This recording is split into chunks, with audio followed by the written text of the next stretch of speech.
Hey guys. Sorry, camera's messed up. I don't know what happened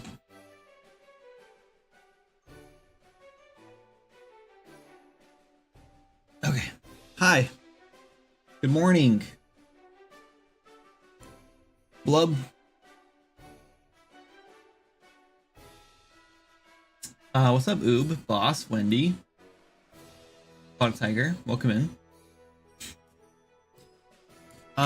So today we're gonna work on a couple different things. We had some more complaints today in the Discord saying that, like, well, the obvious complaint is like there's no mage staves between like late Azura and early Windless Woods.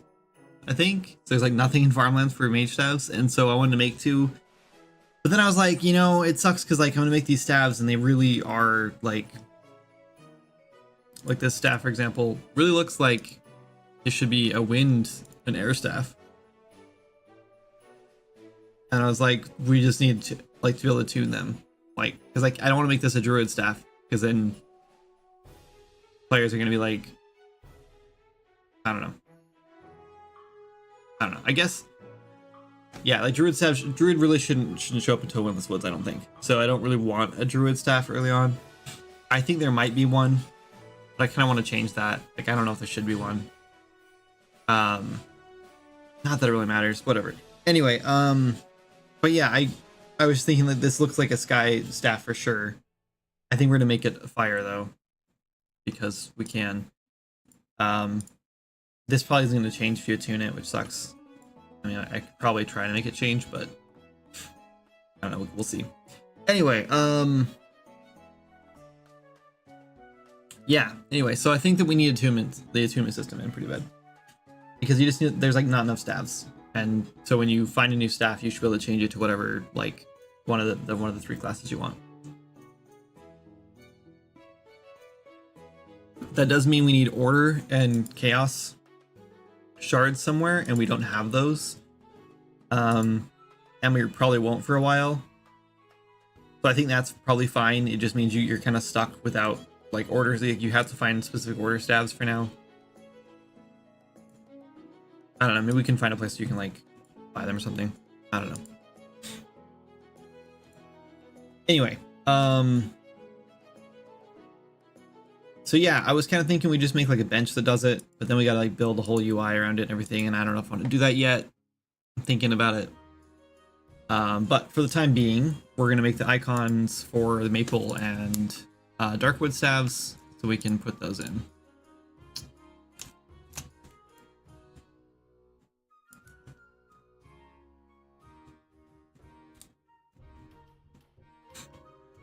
So we need to get rid of all this junk.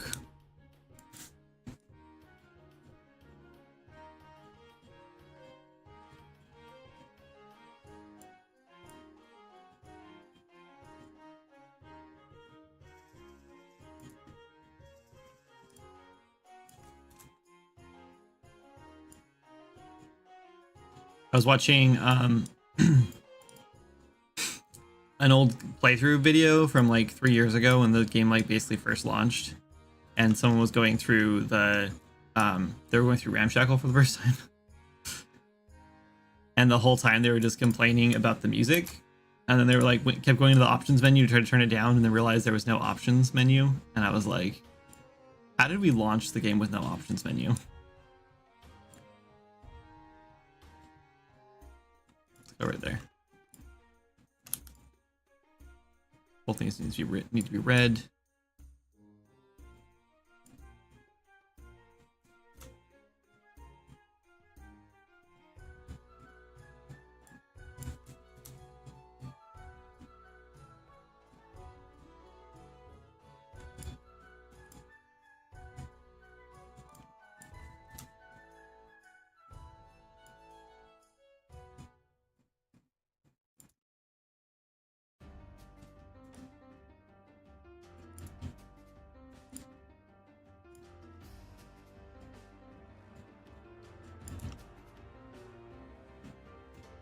Probably there. I'm gonna merge all these together and we're gonna do a gradient on it. Go the other way, actually. Just maple.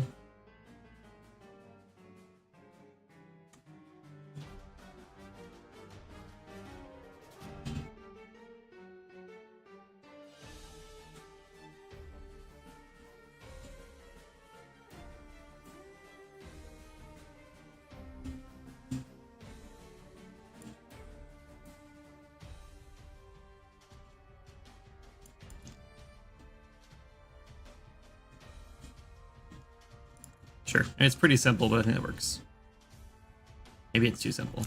Maybe we should have made the leaves with a little more detail. I don't know. It's fine. It's fine.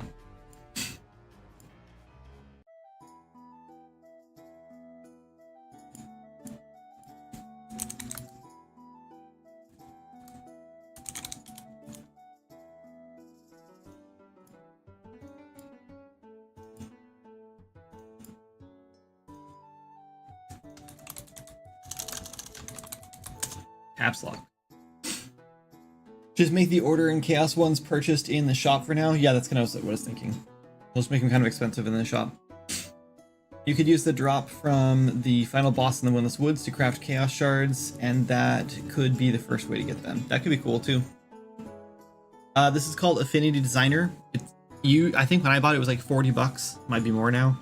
But it's a lifetime license, which is awesome. It's pretty good. I moved from Inkscape to it. It's a vector program, really easy to use, like super simple. The only thing I think that they could like improve on is like, there's a couple things that are like kind of annoying when you do like text to curves and stuff, which is kind of tedious and like cumbersome. Like it could be cleaner, but yeah, pretty good.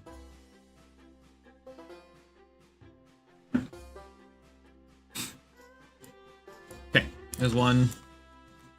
Oops. Now we need the dark wood staff. I forgot what it looks like.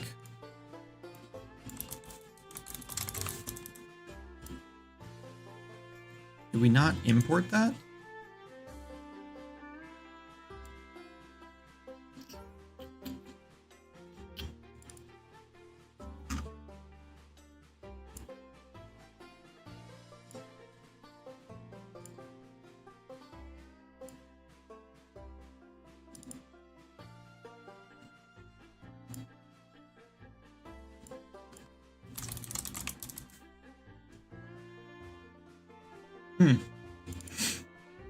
I guess we did not make a dark wood. We did make a dark wood staff, right? Just not import it, maybe.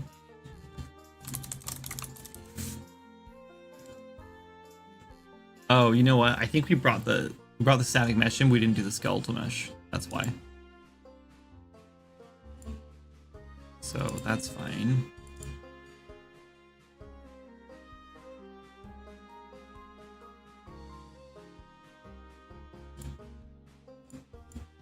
I don't know if we even rigged them, now that I think about it.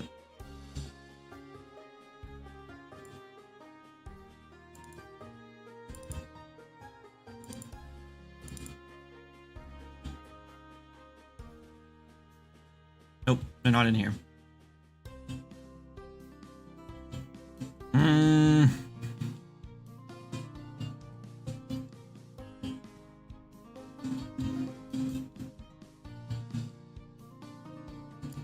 Screw it. Let's just do it. I was thinking like we should just go back to work on the skill trees because that's really what I want to work on right now. But let's just get these in real quick, I guess.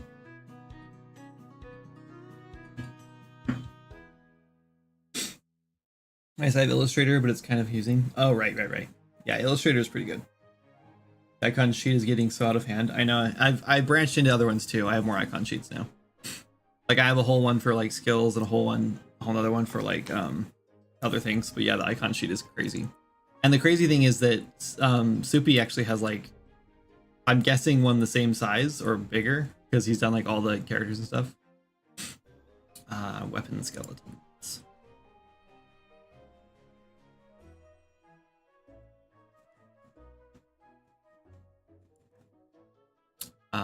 This one. Grid is turned off. I'm blind. Where's the grid? There it is.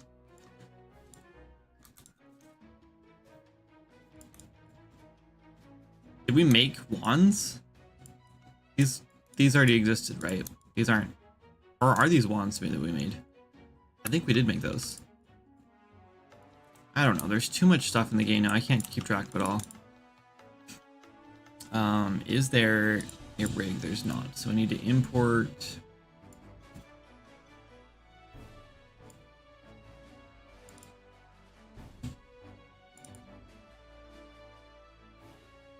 Staves, SK. Colorwood's fine.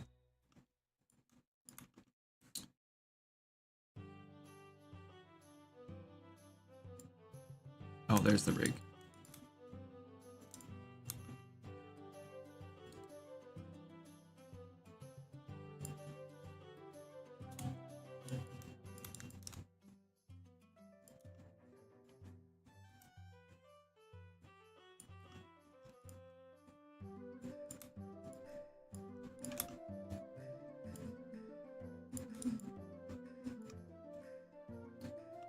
We're gonna do iron, I think, or deep or dark iron.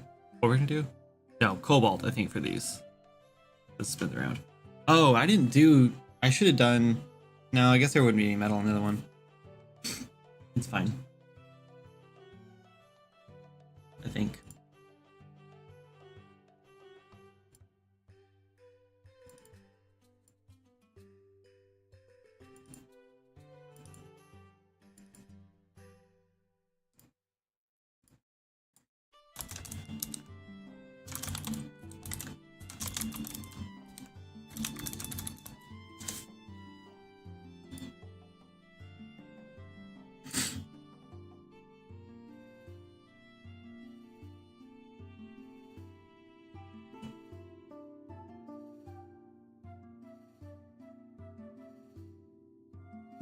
I would say Affinity is more just a parallel to Illustrator, not a more simple program to use, but I haven't used as much as Kindred has. I have not used Illustrator at all, so I don't know. I think Illustrator is more like the big boy program. Personally, I think probably it's been around a lot longer. I think. So I would say Affinity is probably a little more simplified, but I don't know. I think Affinity is nice because you can pay basically like one time and like Illustrator is going to cost you like at least $10 a month, right? $10 or $20 a month at least, I think. And you can basically like after like 3 months you would have paid for a full like lifetime license of Affinity. So like that's why I'd prefer Affinity. Anytime I can like buy a program outright, I would choose that. But then again, I could be using Blender for free forever, and I choose to pay $1,500 a month or whatever it is for my. No, it's less than not a month, a year. But it's like I think I spend $300 a year now in Maya, so it's a lot of money. But like I don't know.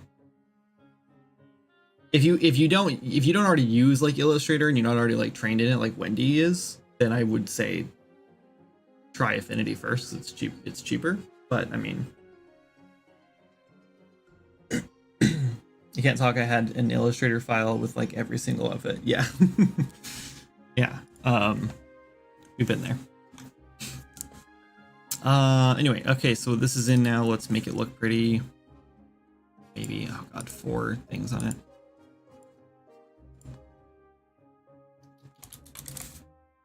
This is supposed to be cobalt, I think. The problem is...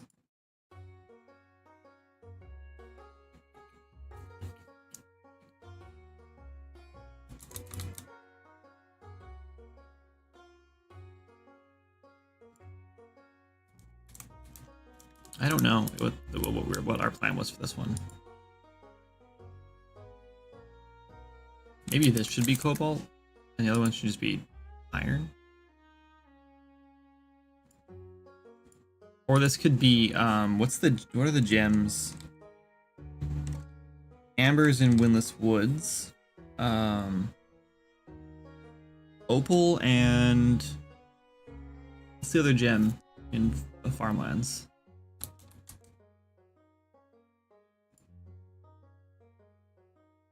Steven Universe.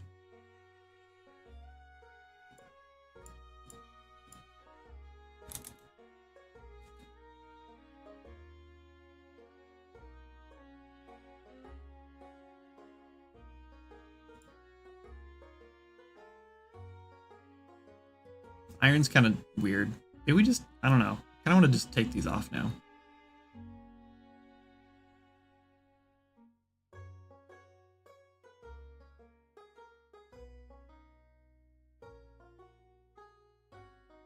Maybe we just don't have the rings.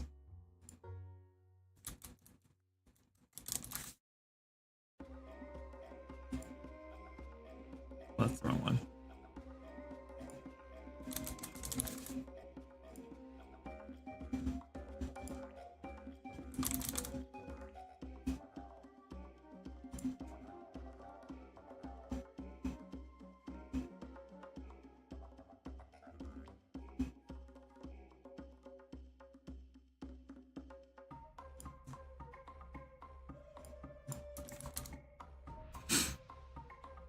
Amber Amethyst?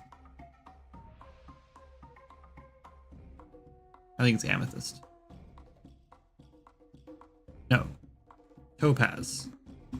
It's Topaz and Opal, right? And it's Amethyst and Amber in Farmland, or in Windless Woods. Sorry, I'm a little slow this morning. I think it's Topaz. So let's make this Topaz then. And then obviously this won't work here.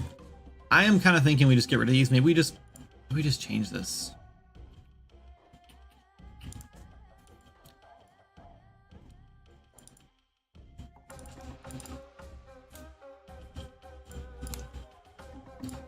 Maybe we put like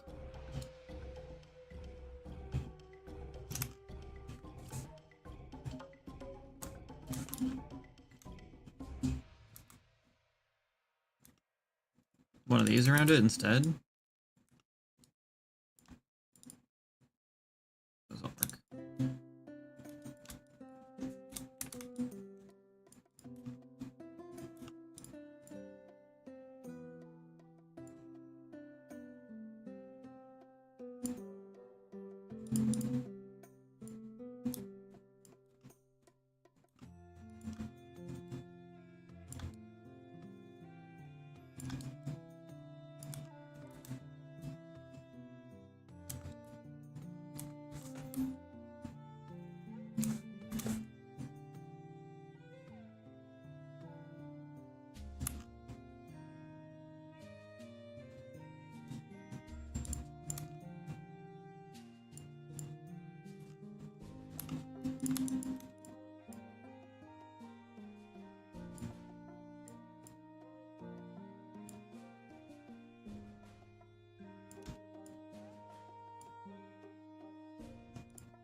Oops, messed it up.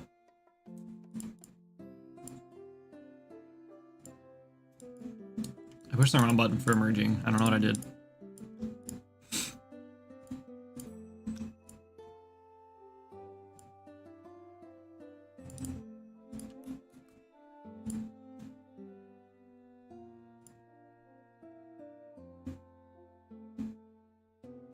Don't crash on me.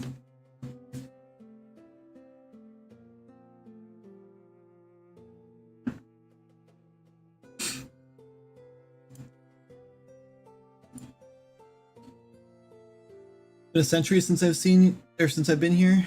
What's up, Nettle? How have you been? You crashed. Excellent. Thank you. Really appreciate that.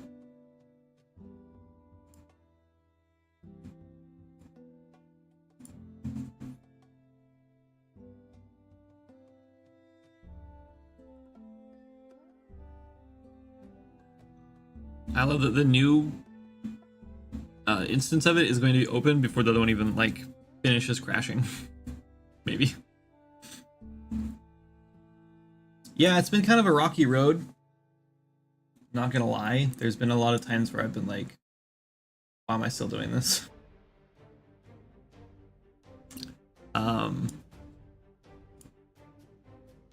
Sure. There's been a lot of times where I've wanted to quit working on Swords of Magic and just move on to other games, and I've definitely considered doing so. And I've tried a couple times. I've tried doing a couple like prototypes here and there just to like see if I was like feeling it or not, and I just haven't really found one that like sticks yet for me. There was one I thought was gonna stick, and we got a lot done in it, and then it just didn't quite. It just ended up being like not as fun as I wanted it to be. Like for me, if like the basic mechanic, like the primary mechanic of the game, isn't like immediately fun without adding a whole bunch of like layers to it, then it's not worth pursuing, because I don't want to turn into another Swords of Magic where the base like mechanic of Swords of Magic is like combat, I guess. And like while yes, it is pretty fun, it really does require a ton of other layers and things in Swords of Magic to be fun.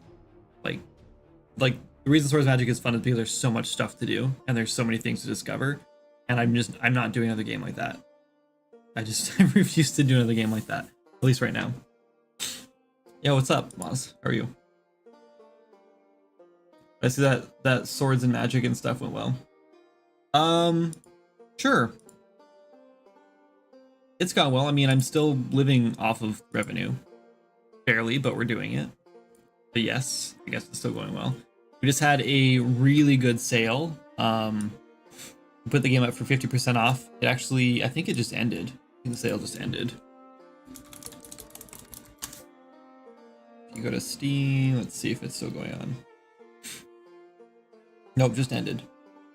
There was a Farming Fest sale going on. They're actually doing an open world survival sale next, and I'm really tempted to like put the survival tag on Swords of Magic so we can get into that one.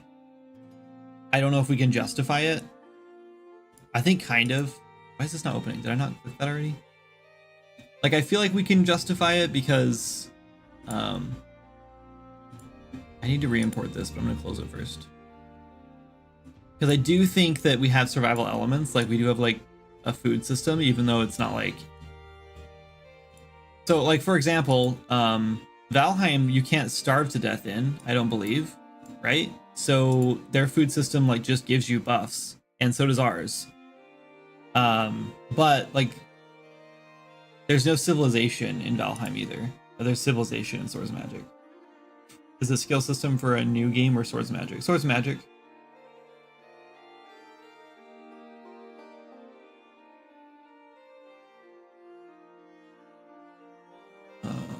I think first I was here was 5 years ago when you were doing some kind of customization of characters. Alex won face support. Yeah, it's been a while.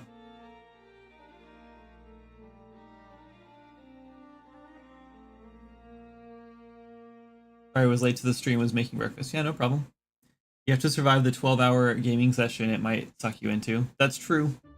I think we can justify survival. We added the farming tag just recently so we could get into the Farming Fest, and there is farming in the game. There's quite a bit of farming in the game. We actually just overhauled the snapping system for farming, so it's like the snapping is much better. So I do think that we were justified there, and we did so well in that sale, like kind of insane. I probably shouldn't have said there was a sale coming up. That was probably against Steam's TOS. Please don't tell anyone I said that. Please don't report me. I don't want to get in trouble. if there's a survival sale coming up, then I'd like to be in it. Hey, Ray, thank you so much for your resub, man. Appreciate it. Reported. You're good. The Steam Fest sales are made public at the start of the year. Oh, are they? Okay, cool. Good. I wasn't sure. You never know, like, when it's just you that has access to them or not. Anyway, we're gonna go find the Darkwood. But yeah, we did so over the last year. Our best sale brought in like, I don't know, like less than 100 copies sold on like one day, and that was it, right? That was like the best day of it, and it was like enough to like, you know, kind of top off what we needed for the month, whatever. So we had to kind of be on sale like once a month.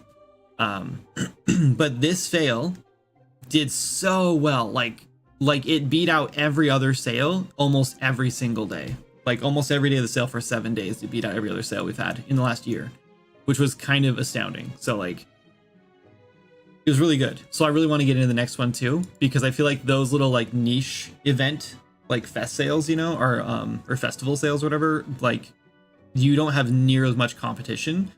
Like, yeah, it was really good. I mean, you know, it's not enough to like retire. It was, and the game was on 50% off. So like, if it was full price during that, it would have been insane, right? It would have made a ton of money. So it only made half of what I could have made, but that's okay. We wouldn't have done near as well if it wasn't on sale, which is fine. But yeah, it was enough that we are like, next month when our paycheck comes in, we'll have a little bit put away for the month after, and maybe the month after, depending on like how like Patreon and stuff does. So yeah, but yeah, it was pretty good. So we're like, we have a little bit of a buffer now, which is why I kind of want to do it again for the next sale, or try to get even more of a buffer so we can kind of breathe for a little bit, because it's been really tight. Like every month has been like really stressful. And I was watching old clips from like Twitch, like back in the day, because I was trying to find a clip on the Et Yam fiasco when I had the May the Force be with you shirt on, and it was backward, and everyone was like, oh, it's Et Yam Day, and I had no idea what it was talking about. I was trying to find that clip, and so I was looking back at old clips, and I was just like, man, I miss when Twitch was like really fun, and it was just like, I did it because I love to do it, and it wasn't about like making sure people knew the game was still being worked on. And I've just decided that I'm going to stop caring so much about doing that for people, and I'm just gonna stream for fun again, which is what I've been doing. And yesterday was really, or not yesterday, Friday was a really fun stream because of that. Even though I don't even know how many viewers we had because I wasn't paying attention. And I've just decided I'm not going to pay attention anymore. Like I'm probably going to take the viewer count off the screen because I'm sick of looking at it. In the last year, I was like, holy whoa, because we had some really good sales numbers. No, yeah, in the last year, I could go back and look further, but no, and like again, it's like one day beat out like every day of this sale did better than any one day of the sales in the past, or any one day of those yeah, whatever. So we did like in the last year we did like record breaking sales during this. That's, I don't know if I'm explaining that correctly. Anyway, but yeah, thank you. Who knows, if you get enough traction, you could catch a wave. I'm hoping.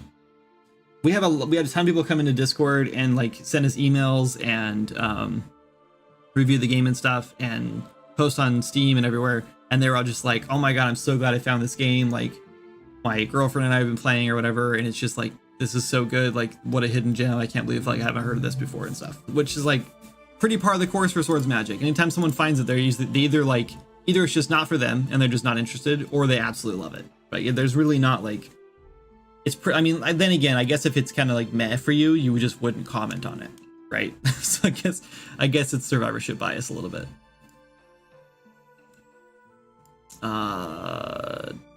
Darkwood staff re-import. Please don't crash. Thank you. All right, this looks really stupid right now. But if we do flowy, maybe. Oh, whoops! I did not make that a new thing. But I mean, this is still pretty cool looking. So we have some materials we don't need. Let's go back into my really quick. Close close this.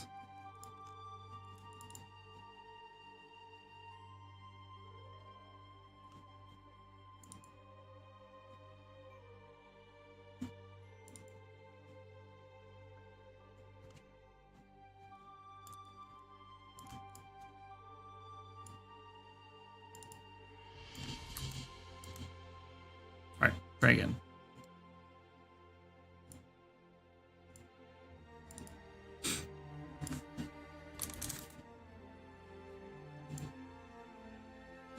So this is Topaz. This one would be the flowy one. And this one would be Darkwood. This looks pretty bad so far. This might not work.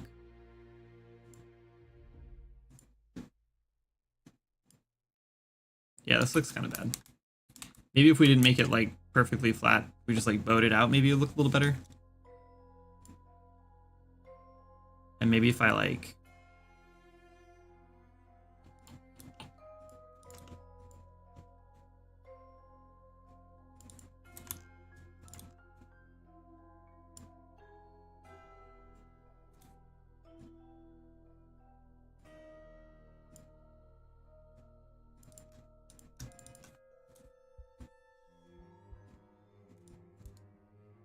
and maybe if we did this, where we take like a couple different edges. Oh, why is this all warped weird? Did I scale it weird?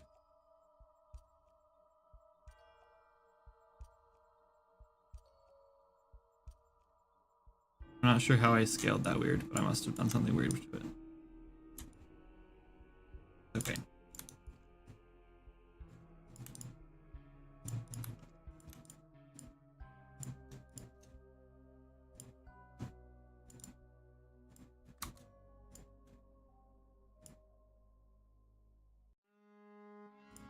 It does not like re-importing from that page. Wait, hold on. Did I screw up? Oh, I broke something.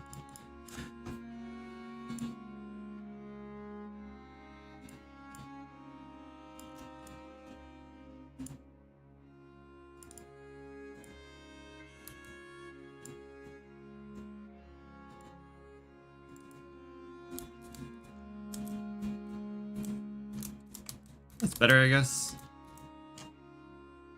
Could do one more thing to add a little more interest to it, I think.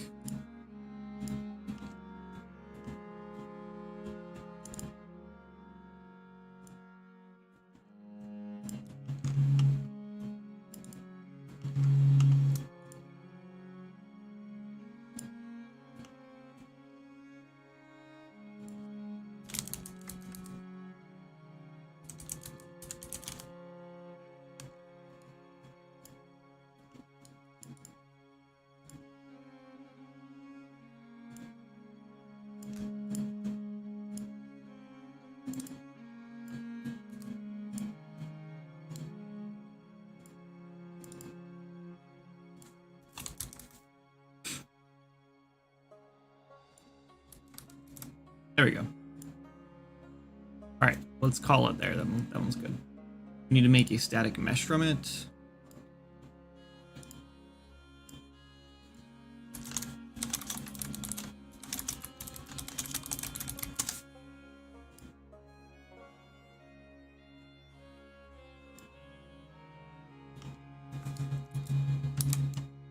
We don't want collisions on this.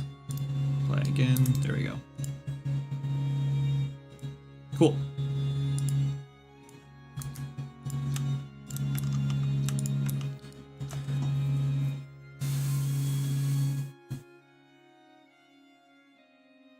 Awesome news. It's funny how that works too. I really think the reason the sale worked is because, okay, so I went to so for example, if you go to Steam and you like go like search for like VR games, there's like thousands of them, right? Like thousands of VR games. But during the Farming Fest sale or Steam or Fest during the Farming Fest event, whatever, I clicked on the VR because like we got a VR headset recently. It was gifted to us, and so I was looking at the VR games just to see what was in there. There's only four VR games, and so like they were constantly being featured in the VR tab because there's literally only four of them. So I bet those games did exceptionally well because they were finally like got some attention, right? And so I think that's what happened to us too, is we were like 2 pages down from like the main list of games. So you like click more like twice and find Swords of Magic. And if you clicked on demos, thank God we got our demo out when we did. We were on like we were like promoted as like one of the popular games with demos. We were like right at the top. We got a Quest 2. I considered returning it and like paying the difference for a Quest 3 because I've heard that they're so much better, but I just decided that seemed kind of rude, so I didn't do that. So yeah. Yeah, it's pretty cool. We like it. I've been playing it quite a bit. I'm not making a VR game. Don't worry. Jana's like, oh no, you want to make a VR game now, don't you? And I was like, not really.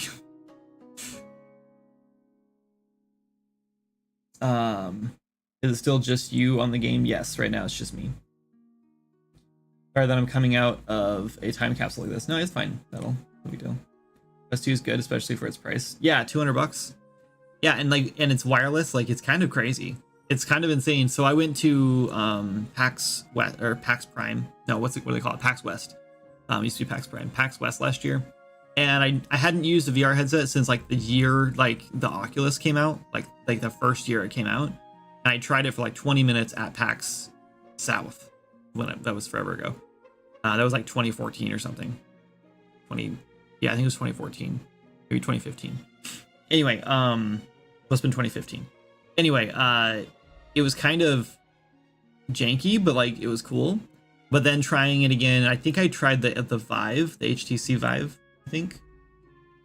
Is that what it is? Whatever. I tried the Vive, I think, at PAX this last time, which was last year, and I was like blown away by it. I played Fruit Ninja, and it was just like there was like a survival mode, so I tried that, and I played that for like the whole hour that I had like the demo for, or whatever. I think maybe it was like 30 minutes. I don't know, whatever it was. It was free, and you just like sign up and you got like 30 minutes or whatever playtime. And they had like 20 games to choose from, and I literally only played that one because I was just like in awe by it, and it was like super fun. And so I've been wanting one for a long time since that, at least since then. We finally got one, and then I got Fruit Ninja 2 thinking, well, this has got to be better, and it doesn't have like the survival mode, and I'm like really mad because that's like all I wanted it for.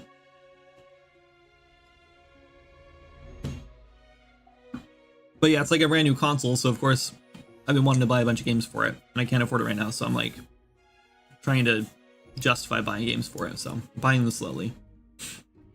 Anyway, well, why did I bring that up? Oh right, VR. But yeah, so I just think that because there were like not too many like farming games in the sale, it was just really easy to get seen. And so I'm hoping that if we can get into the survival one too, we'll get the same thing. And I think we can justify it. I really think we can claim ourselves as a survival game. The one caveat that I don't think we actually meet right now is that you have to, like, in a survival game, you have to have the ability to lose everything. And we technically do now with Forgotten mode. But I was actually, someone recommended the other day that instead of having like easy, medium, hard, or I guess it's adventurer, I don't remember what we'll call it, whatever, hero and in Forgotten mode. So like the 4 difficulties, make it so you can play easy, medium, or hard, and then you have the tick box for Forgotten. So you can play any difficulty you want, but you can lose but if you lose, then your character's deleted, right? So I think that would be. And then we would probably be justified as like a survival game a little more, because then you can play on survival mode or whatever. I've also considered maybe on like medium and hard difficulties, you'd lose, like when you die, your inventory or like some of your inventory like ends up like in a bag or something. You have to go back and get, like Minecraft does, because that would also add some more like survival elements to it, which would, I think, make it a little more of a survival game for sure. Or maybe even just like make that an option as well. Be kind of cool if you just like make your character and then you have all these options to like choose, like turn on and off to like customize your experience how you want to play, which I kind of like playing Minecraft right now. Nice. Anyway, yeah, let's unbind this. I think we need to do this. Move this guy out of the way, bring this guy in. I think these can go down a little bit. Let me bind.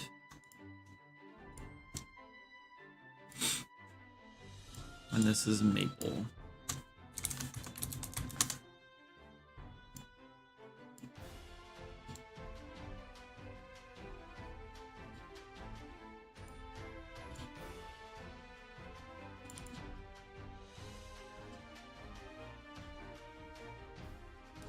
We already have the static mesh for this one, I believe, so.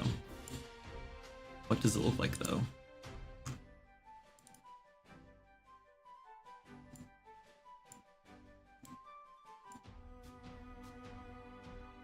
Okay, flip some. This is lightwood.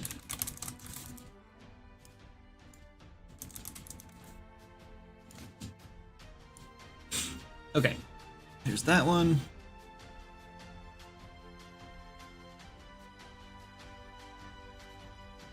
You know, if we stretch this out more, these UVs out more, it might look a little better. Or maybe they're too stretched out. They need to be scaled in.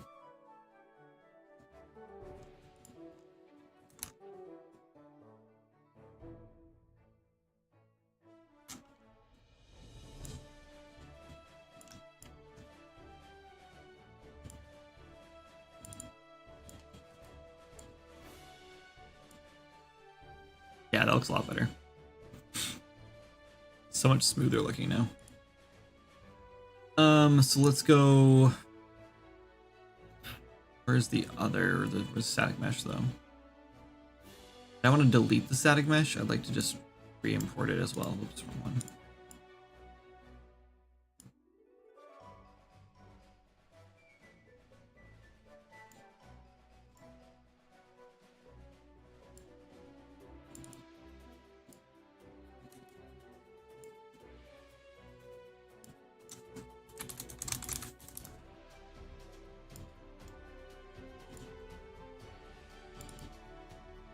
Cool.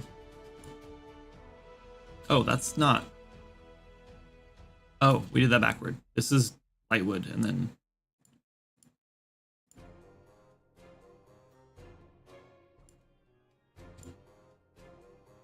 Yeah.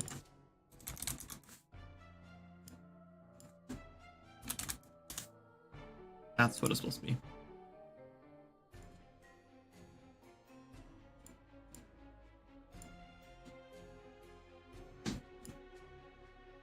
Okay.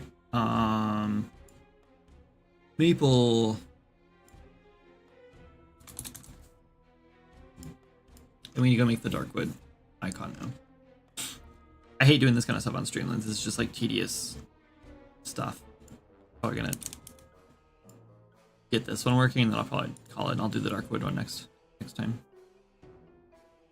Arcane fire, attack range should be good. Yep. Get mana on hit. Projectile class is not healing.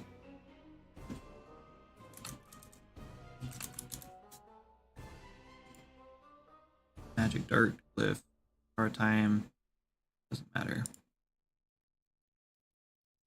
Where to obtain? Farmlands. Oh, actually learned via carpentry. Yeah, probably. Let's do that. And then craftable.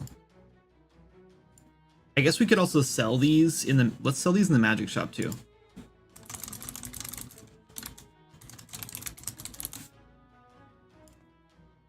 For players who don't want to craft things, I think that'd be fine if they're sold there.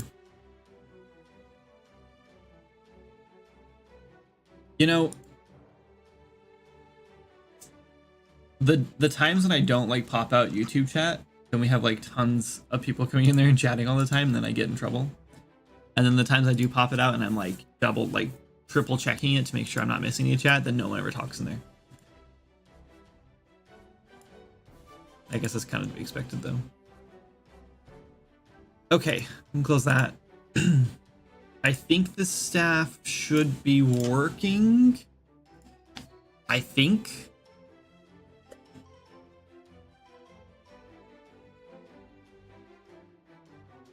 Because I think we have a generic staff thing now. I don't have to make the staff blueprints. Pretty sure.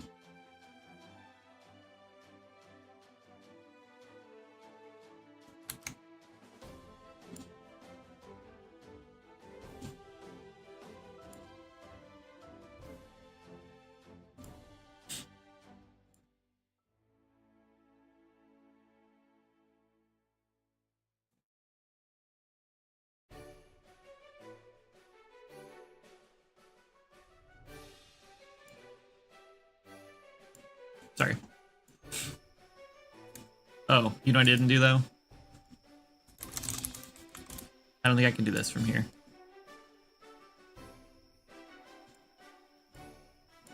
Maybe I can. I can. Icon works. Ember magic. 13, level 13. 2 to 3 damage. Okay, I need to turn up the damage. Hey, it's working.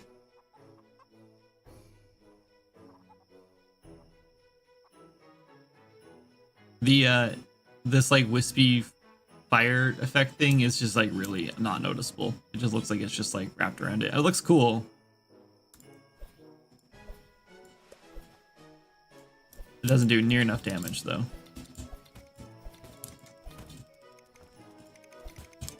Why are you attacking me, Crab? Fight the bad guy. You missed him. Okay. So how much damage does the ice staff do?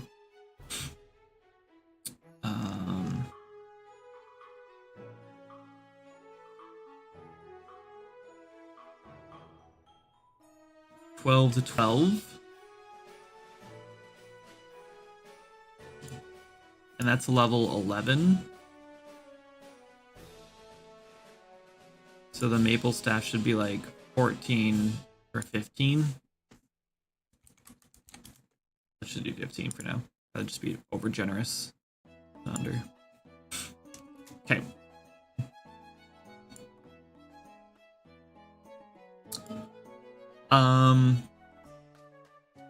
That's it. Let's move on. Let's do something else. Let's make some icons for I guess we should just make. I don't want to do that. I guess we should just make the Darkwood one and get it done too. Screw it. Let's just do it.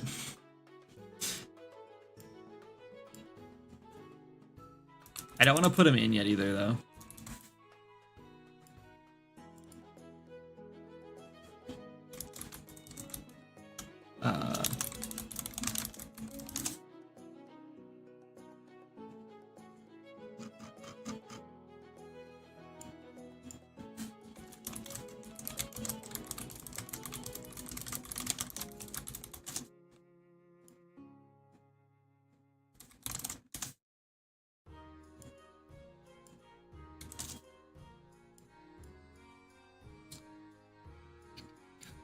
This is, right, let's go look at, let's compare it to Darkwood Bow.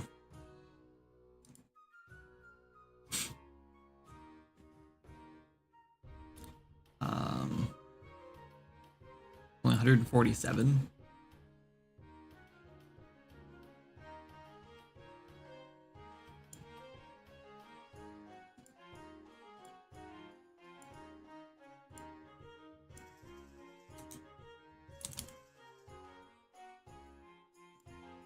Wait. Oh, 18?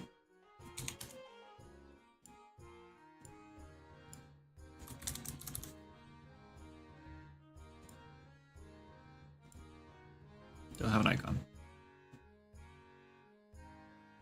How do you craft the Darkwood bow? Let's steal the crafting recipe. We don't want bowstring. It's fine, actually.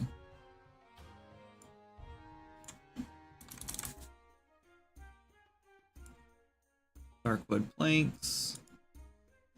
Let's do 8 of these. 10. And then let's do topaz. That's 200 right there. All right, so let's do 880. Oh no, let's do 200. That's fine. Perfect, that works.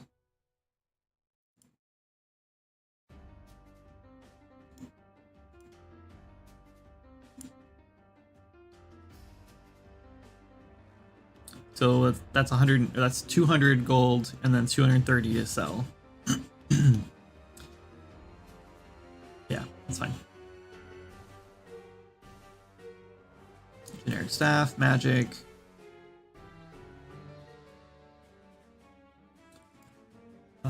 This needs to be Arcane. Should we make it ice? Dark. No, that doesn't make sense. I guess this would be fire too. I don't know. Maybe we should have done the one ice. Maybe we should have done opal because then it could have been ice. I guess it doesn't matter. It's fire. 18, I think, is level. Yeah.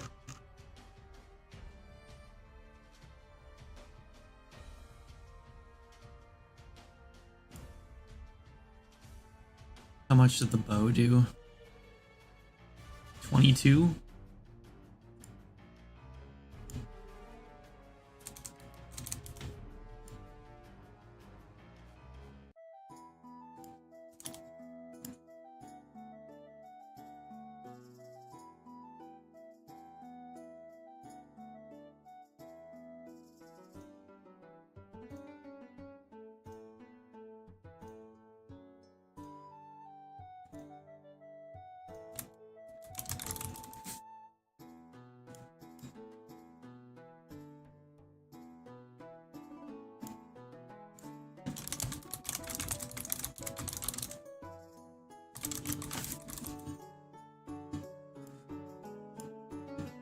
Okay, just need an icon.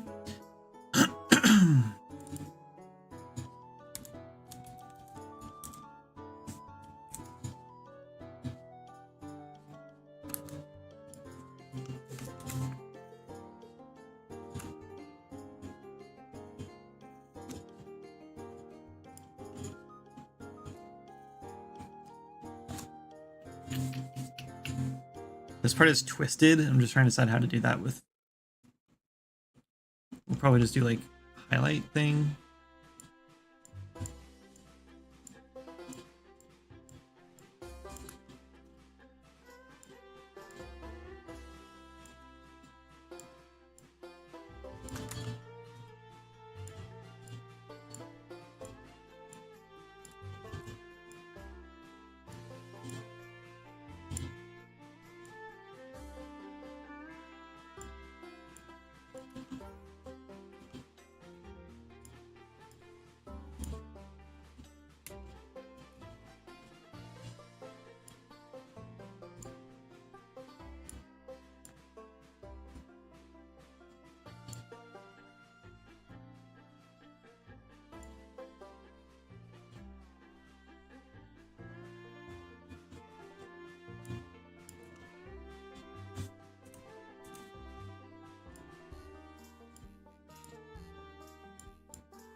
Good enough. And then we just need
Outer glow.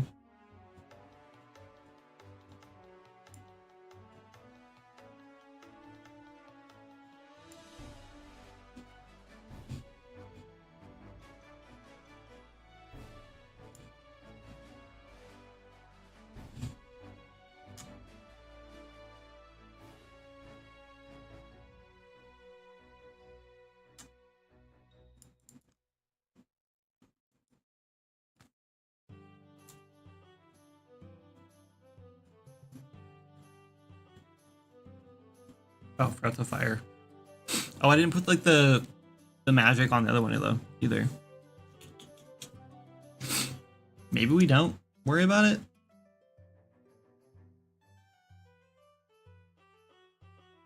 I don't know. Probably fine. Man, that whole Helldivers 2 thing was insane. Yeah, I'm not sure exactly what they were trying to do or what like the controversy was, but it seems like they pissed everyone off. Kindred, can you please require a Kindred Games network account to play Swords and Magic? I've been meaning to ask, do you still sail the ocean blue? Oh, Ryu, yeah. Good question. I won't answer for him, but I don't think so.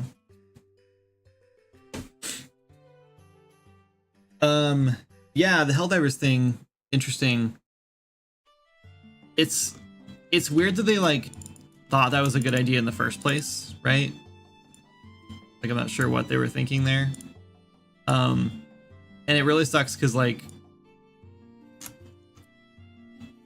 they were really like praised for being a great like indie game.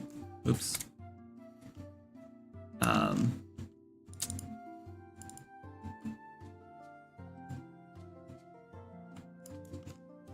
And they kind of screwed that up.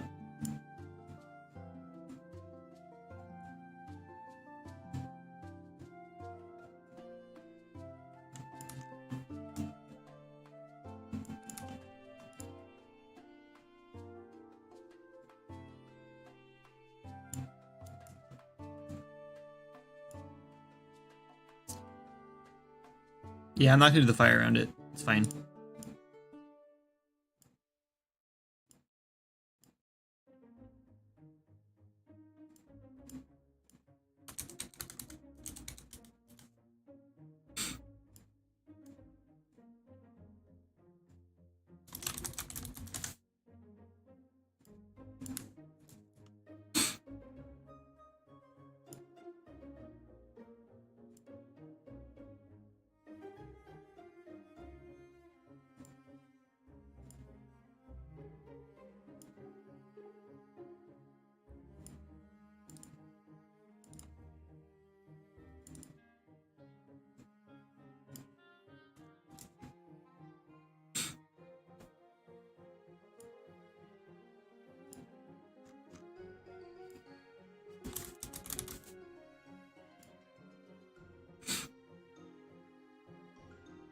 Cool, I think we're done.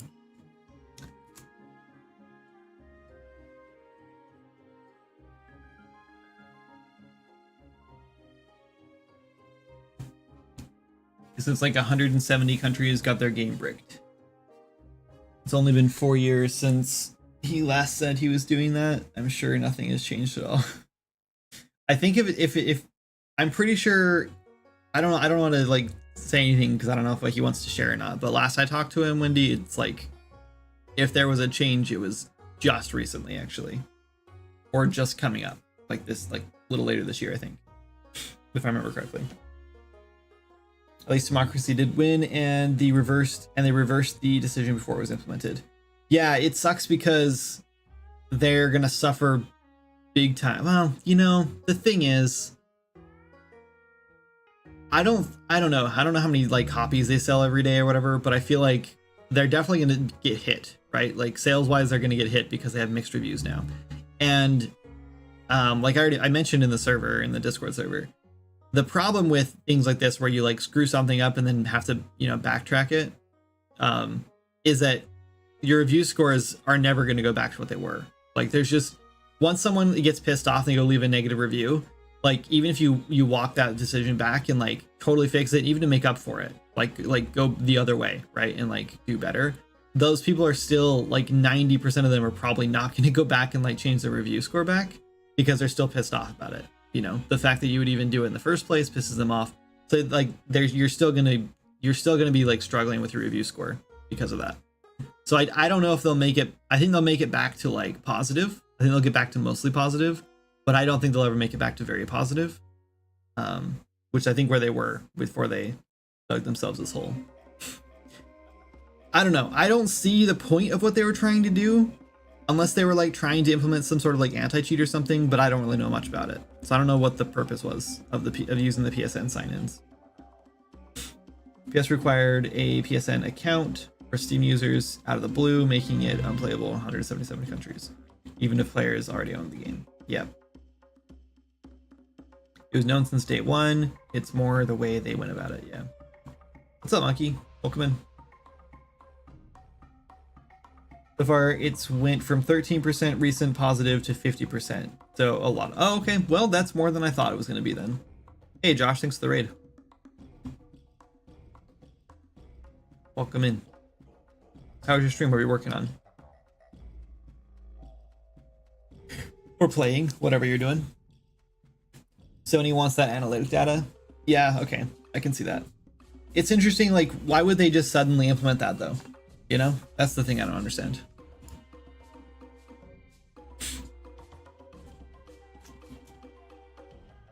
Anyway. Okay, those are in. Let's make sure that actually works. I already refreshed this, and I think I put that in before, so it should be fine.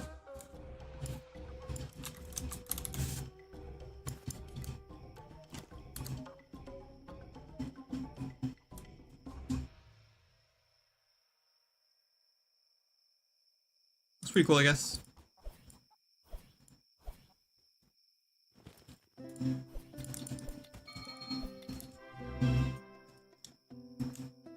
Deadly Freckles. Thank you for the follow.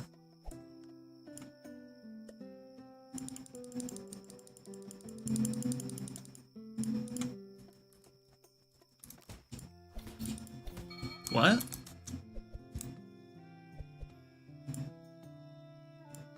I'm level 19 mage. Why am I not doing any damage? Did we not change the damage this? So also it says healing 1 to 2. Why? Oh, it's still set as order magic. Okay, we screwed that up. I'm glad we tested it. We didn't test the maple one either, but we'll test that next.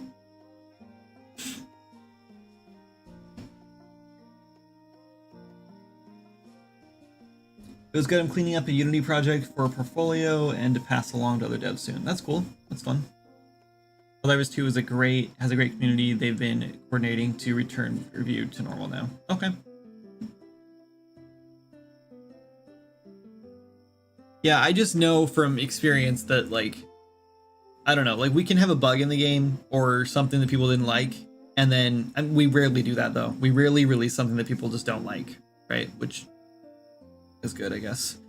But, like, sometimes we do. Sometimes there's something that like, comes up, and, like, we'll get a negative review, and it'll just be, like, one, right? Like, one person encountered a bug or whatever, so leave a negative review. I'm sure that would compound, like, so much more if we had, you know, millions of players, like Helldivers does, but we don't. But anyway, so like I can go in that day, like we'll get the review and I'll be like, oh shoot, and I'll go in and fix the bug that day, get a patch out, like update it the next day or whatever. Then I'll message them on Steam or comment on their review and say, hey, so sorry about that, just fixed it. Let me know if you have any other issues, whatever. Hope you enjoy the game, whatever. And then I'll literally never hear from them. They'll never go in and update the review. It'll just say negative forever over a bug that doesn't exist anymore, that existed for like a week. So like, that's all I was saying is like, there's going to be a bunch of people who do not overturn their reviews or return their, or like redo their reviews just because they suck. Because they don't realize how much that kind of stuff hurts indie teams, indie devs. What's up, Craze? Oh, I tried Godot for the first time. Hold on, let me catch up. I'll get to you. Tried Godot for the first time the other day, like what I saw and used it, but I still prefer UE5 to be honest. Yeah, I haven't tried Godot yet. I don't think I'm sure I'll like it, but I don't think I'd ever switch to it. I'm pretty spoiled with all the features Unreal has. Oh look, I finally get it up. Good. Anyway, sorry. Thanks for your streams. I wanted to ask, is there any particular reason why you're doing 3D models by yourself instead of buying 3D models like Cinti? They don't match my style, and I have a degree in 3D art, and I enjoy doing 3D models. I think Cinti assets are very overused, and I don't like their style. I know, like, to someone who's doesn't make art, they might look very similar. You might not know the difference, but to me, it's a huge difference, and I just don't like their style. 3D art is actually probably one of the fastest processes in the game. Like, it's much faster to like model something than it is to like program something new. So it's not like something that like, it's not a bottleneck, that's for sure. It's not like the next zone hasn't come out because I need to model a whole bunch of stuff. Well, there's some modeling I need to do, but that's really not the bottleneck. Probably so they can be custom to the game. That too. Yeah. Yep. Pretty much answered it. In my experience, people are inclined to buy a game the less paid assets they use. Example, asset flips. Yeah, true. Is it still Swords and Magic? Yeah. Still working on Swords and Magic. Buying assets doesn't mean dev is being lazy, making the game. It just frees time to focus on something else. I think the reason is because I agree with you. As someone who sells assets, I literally sell assets on the Unreal Marketplace. So I totally agree with you. And I've made games before with assets. The last couple games I was like prototyping, I used entirely like store-bought assets because it was a different style that I couldn't do as fast. And like the assets are just there. And it's just easier to just drop those assets in and prototype a game out and see if it works. But I think when players see an asset pack that they recognize, it cheapens the quality of the game a little bit because they don't see it as like custom, right? They just see it as like, oh yeah, you just bought that. Like you didn't work hard to build this custom, like fresh experience. That's not why I'm making my own art for Swords and Magic. It's again just because I started making my own art, and I want to maintain a consistent style. But I do think if I sold another game, I would not be opposed to using pre-made assets. In fact, we're using a bunch of like plugins and stuff that like we purchased. I would have bought all the music as like pre-made music if we didn't find a composer that was like perfect and we didn't have the money to pay for him in the beginning, which we don't anymore. So we're like slow, like we're like waiting to put more music in because we don't have money yet. As new music is playing for the next zone as we speak. Anyway, but yeah, I don't know. If I was gonna make a new game and I was gonna use, if I could use pre-made assets for it, I probably would. But I would also not expect the game. I don't know. It kind of depends on what the assets are, I guess. Cinti assets, I think, are just so overused. There's just been so many games that have released that your game's not going to stand out anymore. Like that Bloodlines game uses Cinti assets. There's a whole bunch of other games that have come out recently that have used the Cinti assets, and so a lot of players like recognize it now. And so if they see a new game come out that looks exactly like Bloodlines, whatever, they're going to be like, yeah, it looks just like that other game. Like the models all look the exact same, so they're not going to be as interested. Not about copy pasting bot assets. If you can edit them and make them 30 to 50% custom to your game, it stands better in my opinion. True. You'll just like custom stuff more. Yeah. I know you got a big game dev brain these days. Tons of huge indie games have purchased assets.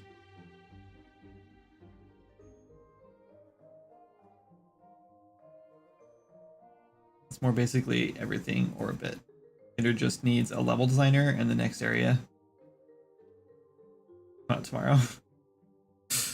The next area is actually like 95% level designed. It's just missing like a cave section. It's mostly quests that I have not got around to yet.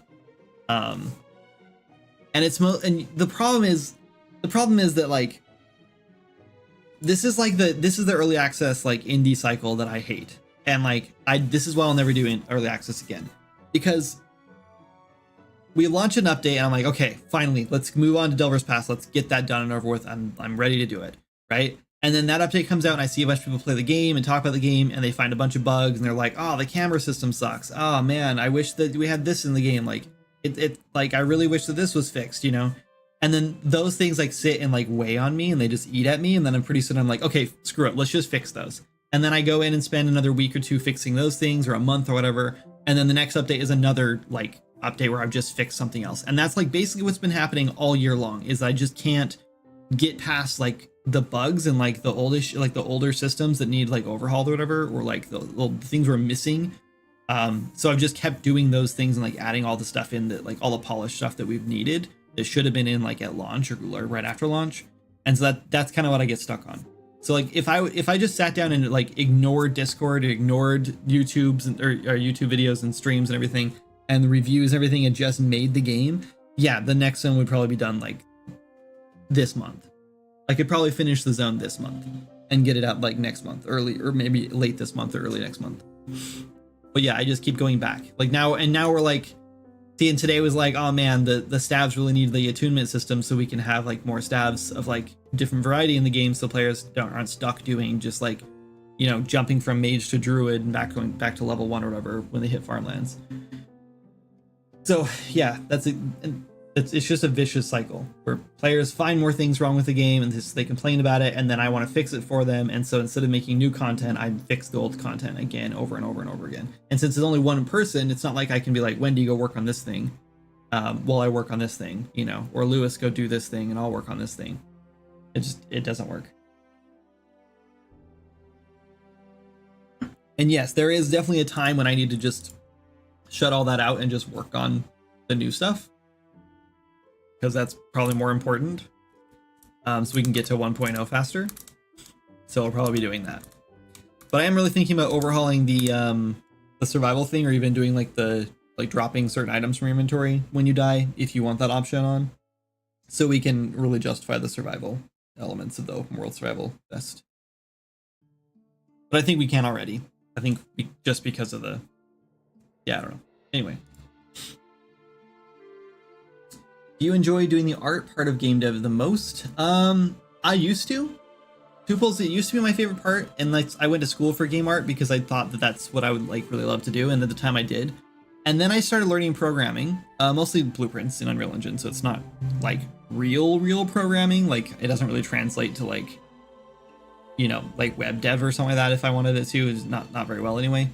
And I started kind of falling in love with that more. And now I think if I had to choose, if I could never do art again or never program again, I think I'd rather program, because I think because you can like buy art assets, right? But it's really hard to buy like interesting programmed mechanics, right?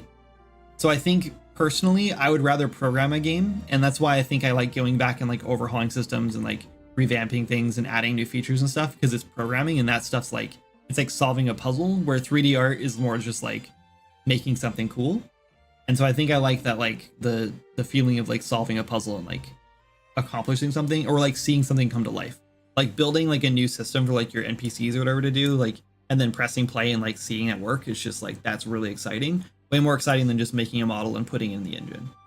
But when you combine those two, that's when it really shines, right? Because then you have like the best of both worlds. Because then you have like, now I have I get to make like a new character or a new model or a new whatever, new item or whatever, and then I get to put it in the game and then program a system where you use it, and like that's when it like really comes to life. Like that's when it's really fun.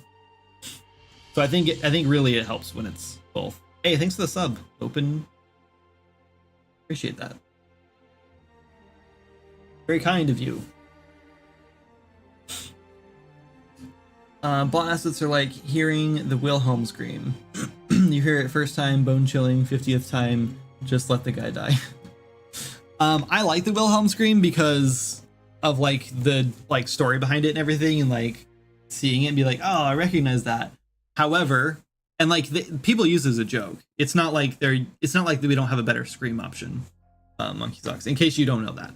Like it's one of those things that like everyone tries to sneak into their movie just so they can like, as like a nod to it, right? It's like a meme. It is a meme. So like, I think it's a little different because assets are usually like a means to an end because they don't have any other options. Like it's too expensive to hire an artist or learn art or whatever. And so it's just easier just to find, like, to grab some assets. Whereas the Wilhelm scream is done on purpose. First, I think. I couldn't imagine anyone using the Wilhelm scream, like, because they have no other choice, right? So that's my opinion.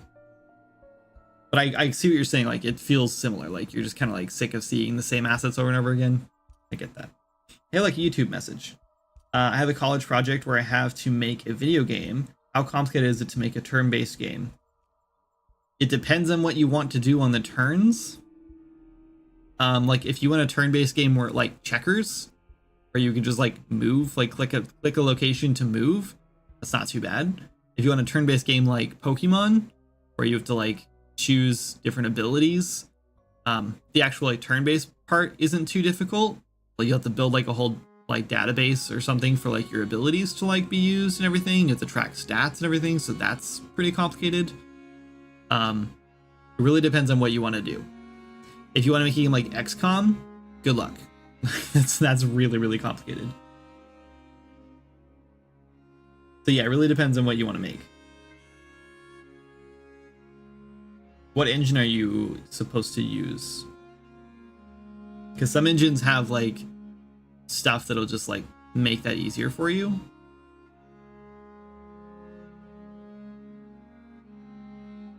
Next area sounds like my house. I also only need a cave and it will be done. Yeah. If I would say anything, I feel it's conducive to the health of your creativity, mental health, and essentially will to keep making your game. Stay away from social media comments, etc., and focus on what makes it fun and worthwhile for you in the long term. Game dev should be fun, not a drain on your mental health. Agreed. I know it's hard when it's your job to keep that going, but adding extra pressure to yourself to fix every bug, I feel, is hurting your experience. So, you know what's weird about it is that, like, if I could pick something to work on, I'd want to like program a new feature over making a new zone. Because writing, like, I think what it is it's like making quests and stuff is just sort of like, it's kind of boring. I know that sounds weird. And like, I guess it's not boring, but like, I don't know. If I had to sit, if you were like, okay, you can only pick, you can pick anything you want to work on today, what is it going to be? It'd probably be like, I don't know, like something cool, like some cool new feature. Because that's like way more exciting than just making another quest, I guess. You know? Not me actually working on a Unity project called XCOM while watching the stream. Oh no. No, sorry, I was trying to, yeah.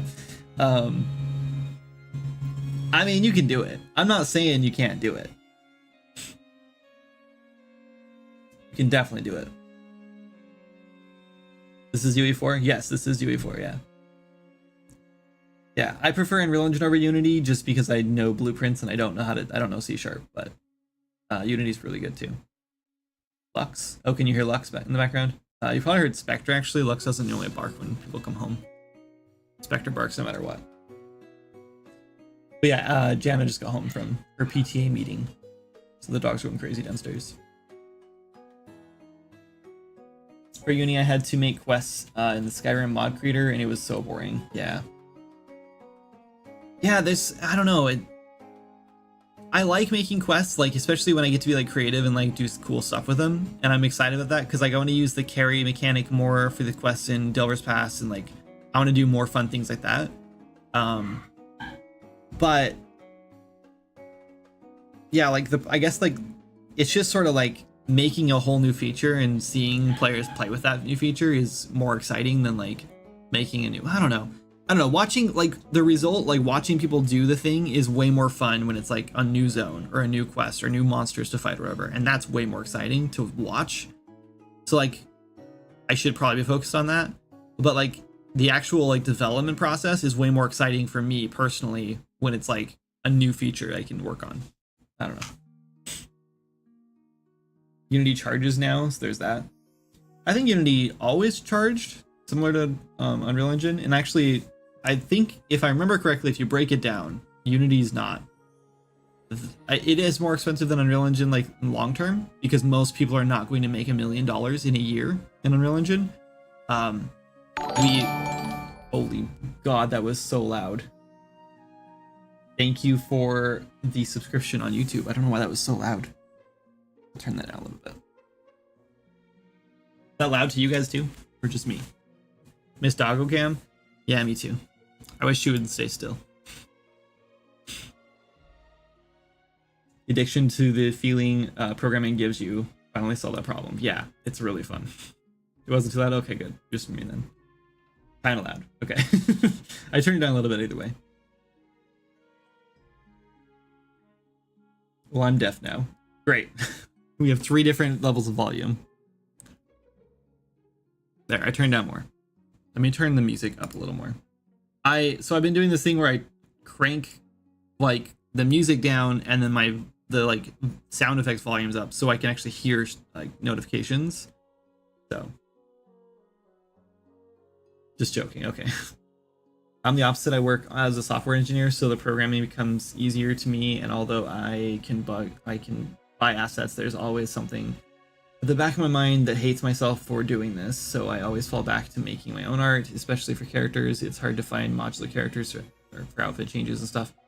But I just struggle with the art. I have the technical side down, but I'm just not very creative, and my art always looks the same. So, you know, Lopen, like this is a situation where like teaming up with someone is perfect, right? So for the majority of my game dev career, I could only do art, and I could never find someone who would like program games with me. And like, yeah, I just struggled like finding a partner. And I think that a lot of artists are in that boat, and a lot of programmers are also in that boat, and they both think that it's just them, right?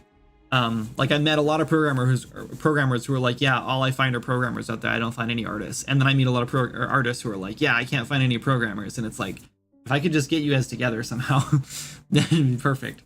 But yeah, I would do your best, like to find someone who can do custom art for you and like who is excited about the idea, you know? And that is probably the biggest problem, right? Is that, yeah, there might be 50 artists and 50 programmers, but every single programmer has their own idea and every single artist has their own idea, and none of them like overlap well enough to like work. And so that's where you usually run into problems. So it's like, and that's the thing with indie dev is that like 14,000 games came out last year on Steam because like 14,000 different people had ideas for games. And like, you could probably have like combined a bunch of those games and made better versions of them and still had like the same variety of games. Because it's just like there's so many games now that are just like, oh, our game's just like this except with a different color, you know, like it's just like the same game over again, and we're running into that problem now. I think like indie games are becoming very saturated, and Swords of Magic is no exception, don't get me wrong, where our game is literally just like Skyrim meets like Minecraft meets like, I don't know, World of Warcraft, I guess. I don't know. I guess it is like enough of a combination that it stands out, but hard to find someone with the same vision. Exactly. Yep. Yeah, sometimes I think it's better like if you have like a dream game or whatever and they have like a dream game, sometimes it's better to be like, hey, look, we would work well together. Let's do a game jam, like a 2-week long game jam together on a totally fresh different game, and see if it works out and see how we mesh. And if it doesn't work out and you don't work together, then whatever, it was 2 weeks, who cares, you know, not a huge waste of time. And you might even know like 3 days in that it's not going to work, you know, so you can just cancel it 3 days in or whatever. And then like sometimes like that 2-week game jam will turn into something really cool, and you're like, because you're both like contributing your own ideas to something fresh and new, and then like you can take that and spin off of it, or like keep growing on it or whatever, and release that as your first game. And then you can pitch your dream ideas, right? Those dream ideas that you were like came in with. Then you can be like, okay, here's the next idea that I would like to do, and they can be like, well, here's what I want to do. And then maybe you can find a way at that point, now that you know each other better and you've released a game together, to find a way to like make those dream games happen, you know? So I don't know, that's one idea. I think I was trying, so I don't know if you guys know who Jack Sather is, but he posted a video about how he made his first game in Unreal Engine, and it was about what you'd expect from your first game in Unreal Engine after like, you know, a month or whatever, or maybe it was like 2 weeks. I don't know how long he gave it. But like he has like the vision for like some cool like RPG games, and he has a really good following, and he makes really good videos and like YouTube content. And I was like, that would be a really good collaboration. Someone who can do art and programming with someone who has like a ton of experience playing games, who can like help refine ideas and come up with ideas, and who wants to learn to program and learn like game engines and stuff, but who also has like a big brand following and also enjoys making video content, because that's the biggest problem with indie devs, is that none of us know how to market games and none of us like making videos usually. So you end up with people who like Thomas Brush, who's like 90% video editing, 10% game dev, from my perspective anyway. He would probably say otherwise. But I think like that's what we see is like all the video editing, goes into it. And not as many games being released. But then he's working on a big game. I don't know, whatever. But anyway, you run into that kind of stuff all the time. So I thought it would be a really good combination. So I reached out to him because he was like, if you want to make games in Unreal Engine 2 or whatever, and you like my ideas, whatever, then let me know. And so I did. And I thought this would be a really good combo, and we could like make a new game together. And so my idea was, I messaged him and I was like, let's just do like a game jam together, and like I can help you with Unreal Engine, and like we can kind of like learn and like see if we mesh together, whatever. And then I didn't hear from him for 3 weeks, so I followed up and didn't hear from him for like a month and a half. So like that's not going to happen. But the idea was there. Hard to find a partner to work on a game that stays consistent too. Yeah, life sucks. Life gets in the way.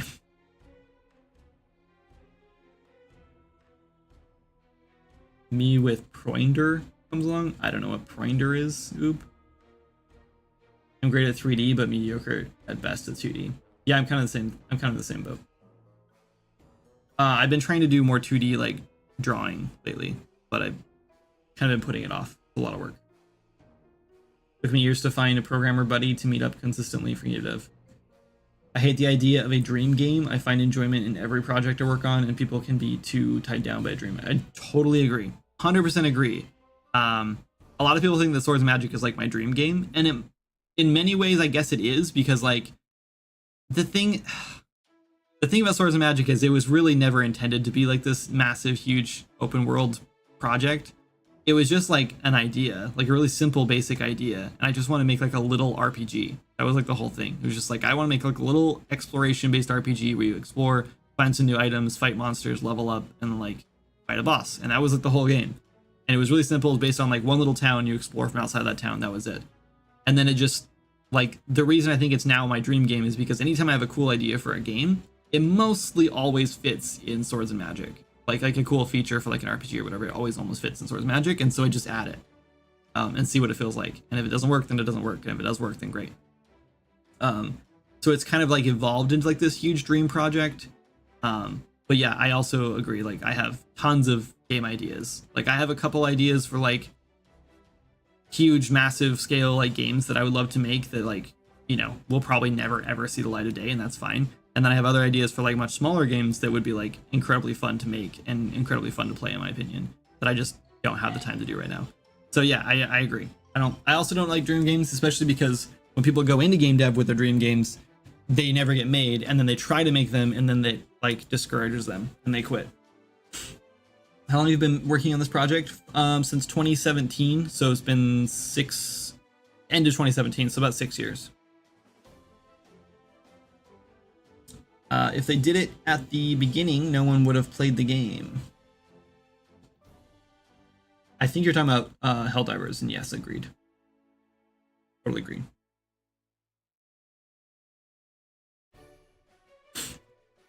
Anyway, okay, let's do some work. What were we doing? Oh, we broke our staff. It's Arcane Fire, but where is our Magic?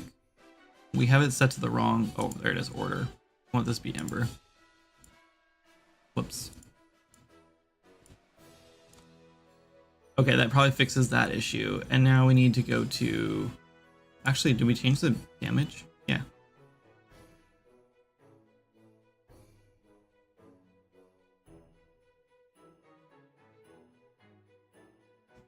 I don't know where. There, let's test it. Hi, Jana. Personal opinion, but I think Thomas Brush seems like a great guy. But when I watch his videos, it always feels like a sales pitch more than content to show. Yeah, I'm like 1,000,000,000% on board with that. I think that's the reason I've always like kind of disliked Thomas Brush. Until like recently, I started watching more of his videos, and I've decided to like try to take him more at like face value and stop trying to like read between the lines with him. Wait, why am I still doing no damage? Because I'm level 0. Oh yeah, that doesn't save. When I cheat, it doesn't save.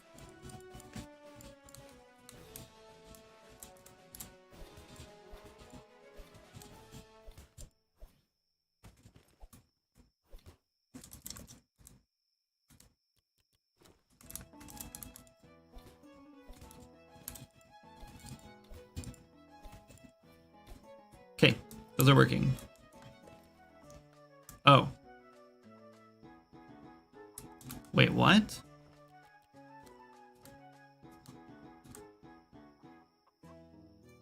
Why do I have a staff stuck through my middle?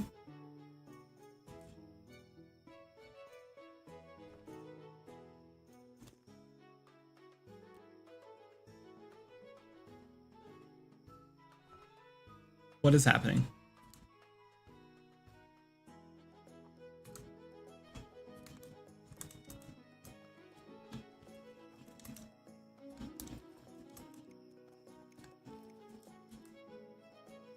What?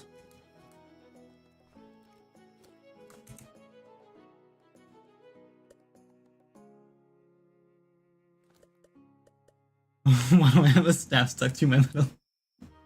Oh, it's still stuck there. What is happening? What?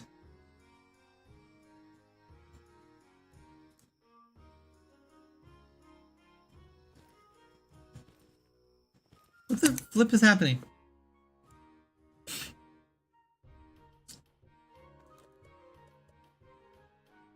I'm so confused. Okay, let's get rid of the staff. Let's see if it still shows up.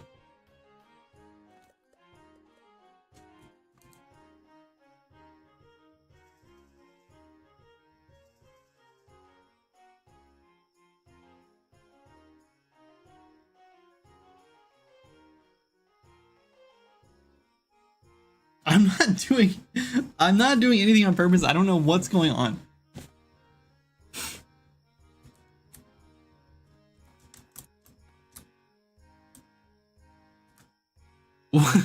What is like this has to be the loadout system. It must be like, oh no. Oh, this is what I want. I want player component.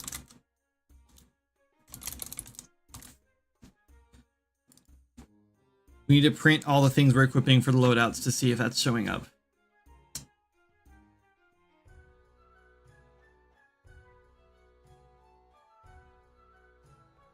Classic Kindred, hamming it up for stream.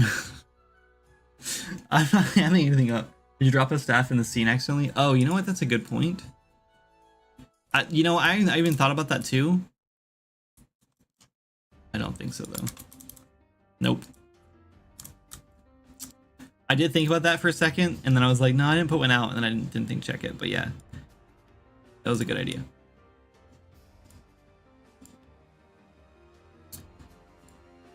The loadout system. Oh yeah, never mind. This is wardrobe. Yeah.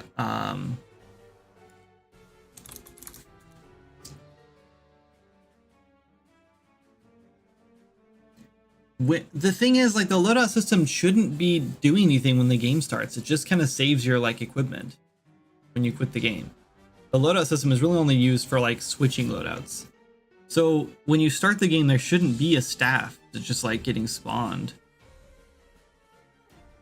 What the hell? I'm so confused. Let's see. I'm gonna hit play and see if there's a staff in the world outliner then. Yeah, there's like 6 of them. Why?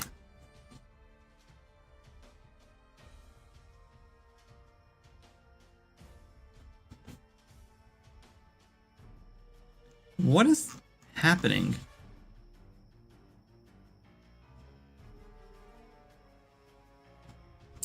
Okay, here's an idea. Staff generic. I think it's this one. We're gonna grab. Oh, this doesn't matter actually. What is spawning this?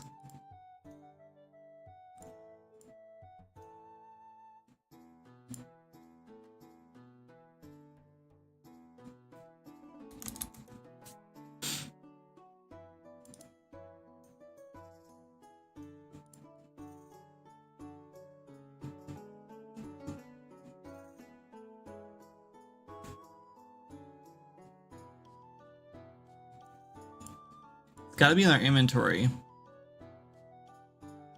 but then you'll be showing. It should be showing up in the actual.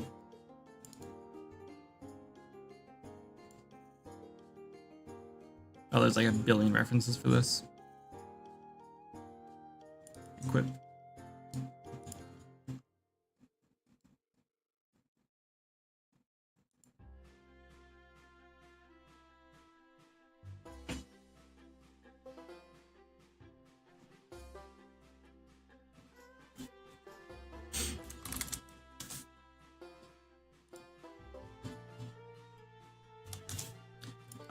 Let's see, it's the Darkwood staff.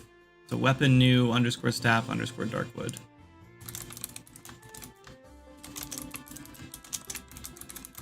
that right? Yeah.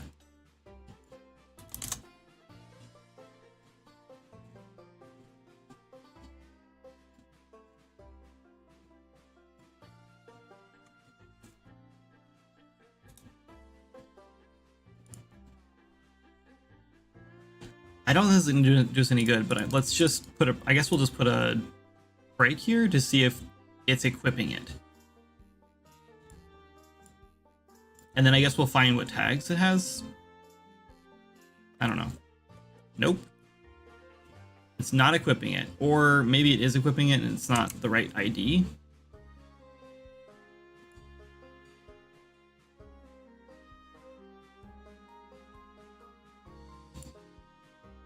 I am so confused.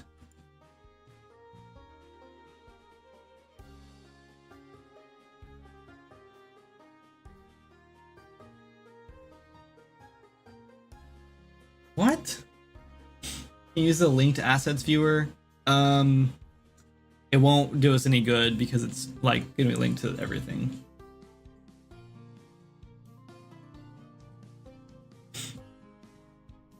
Let's see, I think it's a right click option. That may be a UE5 thing. No, it's in UE4 too, but if you change the staff you spawn with, does it spawn the same one on top of you? It does not. Well, actually, you know what? Let's check that. Good call. Let's equip this one. And then quit the game, and then hit play. Oh, just the Darkwood staff. What did we do? It's just the Darkwood staff, but why? Like, everything seems to be working as expected.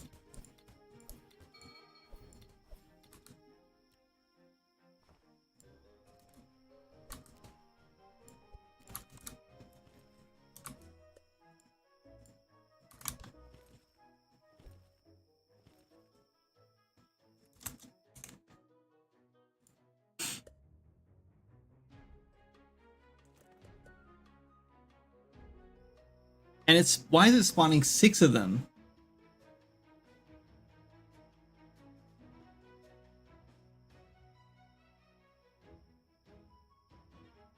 All right, let's look at the reference viewer. Maybe we'll find something that. Yeah, see this? Like, this is what I was afraid of. It's not gonna. Player component references it somewhere.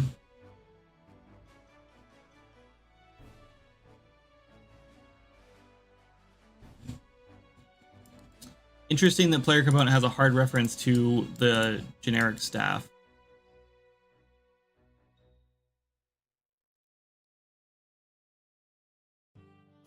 Oh, I guess it wouldn't. I guess it has a reference to the player component.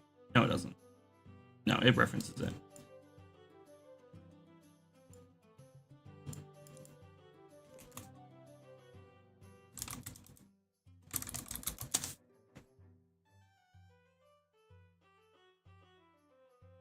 Checking to see if staff's equipped, that's it.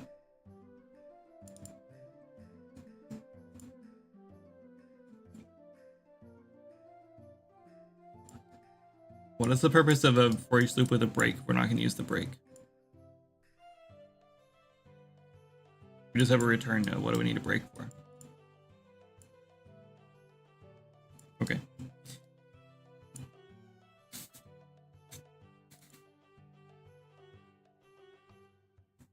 So, all right. So we're spawning 6 of them.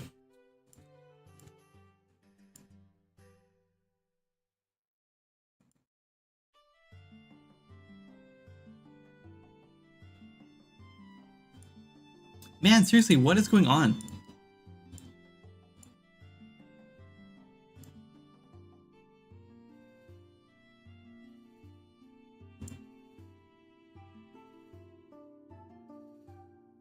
Okay, let's try this. What if we change this to the corrupted staff?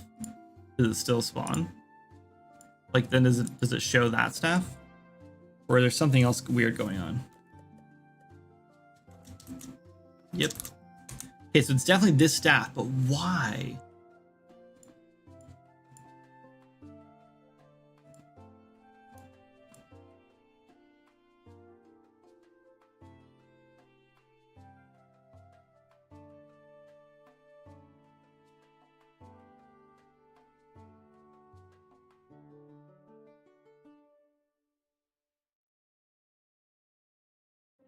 I didn't like do anything special in here, so it like can't be in here.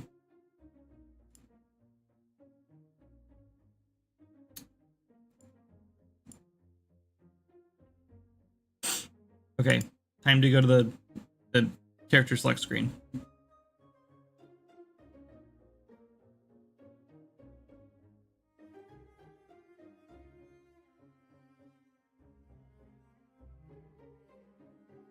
No, I've not touched anything with the stabs.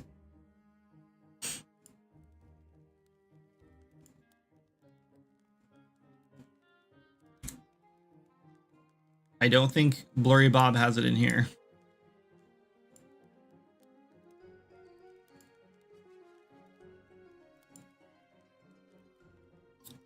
So let's hit... Hold on, let's make a new character.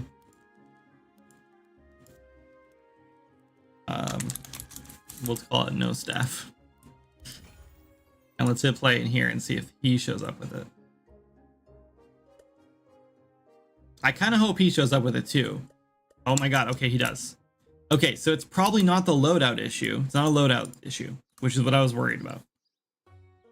What is happening?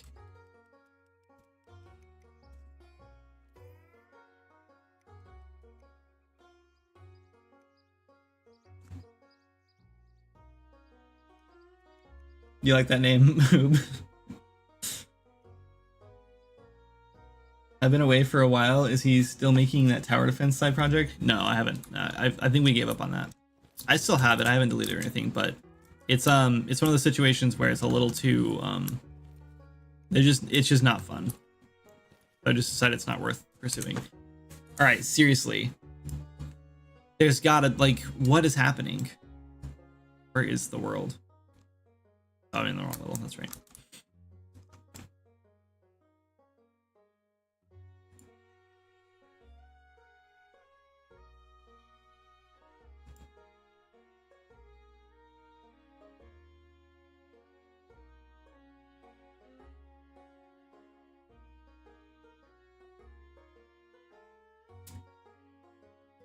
Oh, I should have checked. I think there was, though. Yep. It spawns 3 and then it spawns 3 more.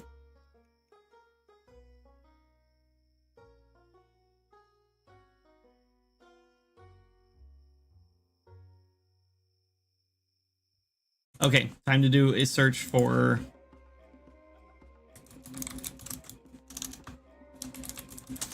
generic staff to see what could possibly be spawning this. Staff equipped and checking Spirit Wolf. And that's it.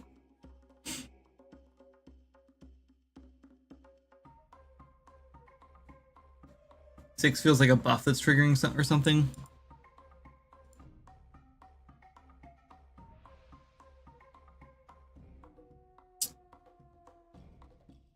Yeah, I agree, but like what? I don't know what would... I have no idea what's going on here.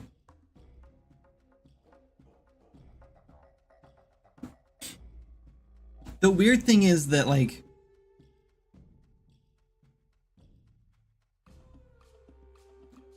I don't get it. Like, this doesn't make any sense.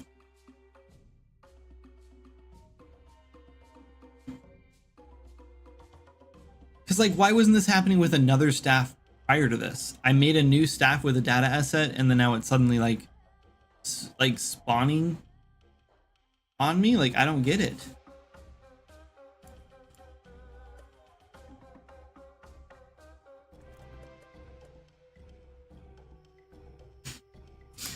I'm so confused.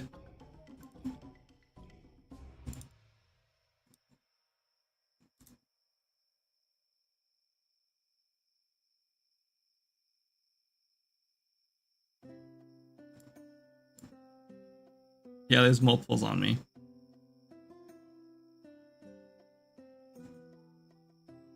Like, nothing's happening on the begin play here, and this is just generic staff. So like, why would it be picking this staff to spawn there?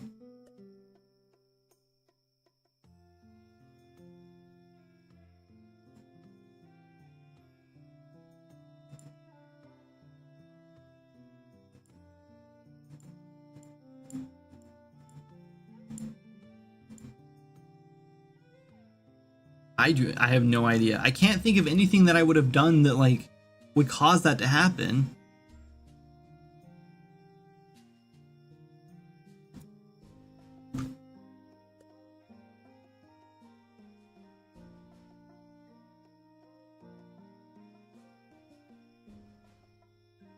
I have no idea.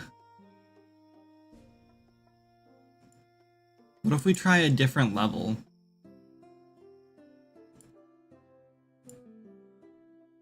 What if we open like this level?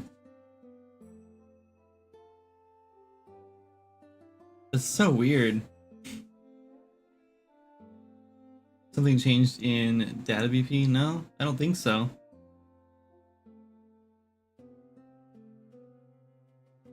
Yeah, to me it spawns 3, then waits a second, and then another 3. That seems like a buff with gas that is being applied and spawning staff instead of some intended VFX. Yeah, which is like should not be possible.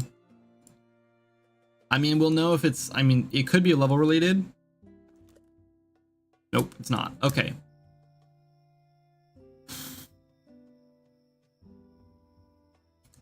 I wish there was a way to like see like what spawned this, you know? Like, can we see its instigator? Nope. We could like... Alright, let's try this. Let's try weapon, generic staff. On begin play, let's do get instigator. Print. Let's print the instigator to see. Maybe this will give us a hint.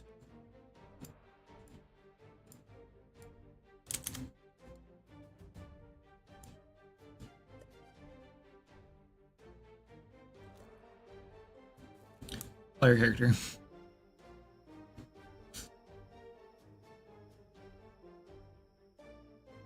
So the player character is spawning it. All right. Let's go there then. This is checked out. I don't think I did anything stupid here. Create buff icon is what I'm working on. Let's see if there's... I don't think there's a staff reference here. Nothing. So it must be... Maybe during like init, it's like initializing Equipment.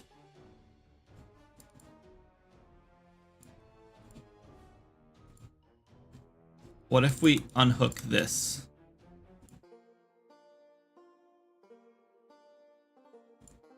If we unhook that, do we still get it?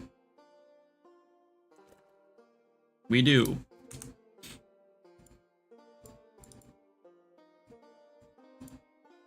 So it's not like doing an equip thing. All right, let's go find spawn actor.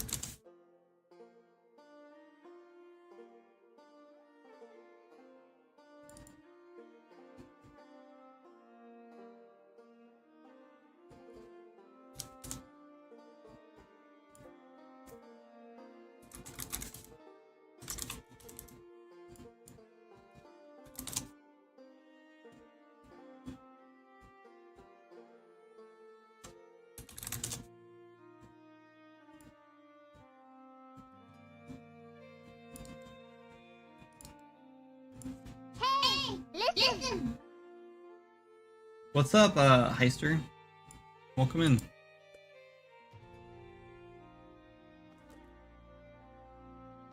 you add a debug printout? Oh, wasn't paying attention. Okay, so we're not spawning it. It's not like this the spawn. Wait, where was that? Oh, that's in player component. But still, the instigator could be coming from the player character, but it's so like that we're not spawning it. It's not something that's spawned here. We should test this in multiplayer.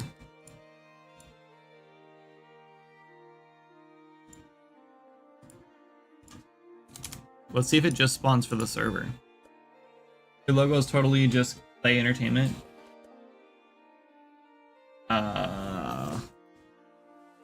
Sure.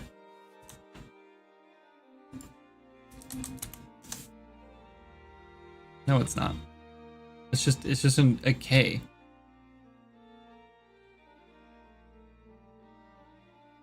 Mine's blue. And mine's like built into the box. It's not just a K. There's just a K in a box. It's just a K with a box.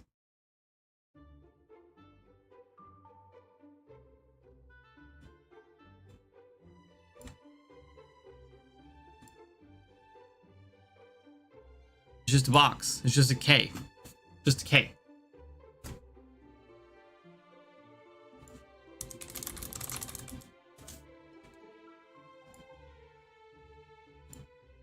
Ours is a flag banner kind of thing with the K built into it. So you can't see the K. Like, it's like, you don't even notice it's a K.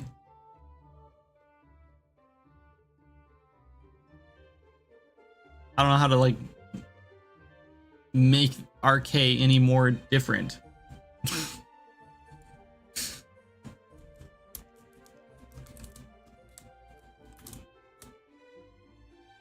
All right, multiplayer has nothing to do with it. Oh, player character, what else could you do?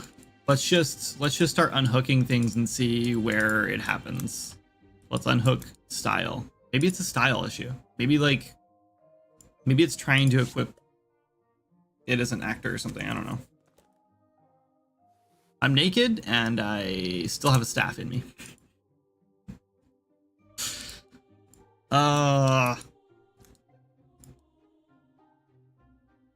Okay, we're gonna try not to equip. Like, we're not doing any equipment at all. No equipment. Let's test that.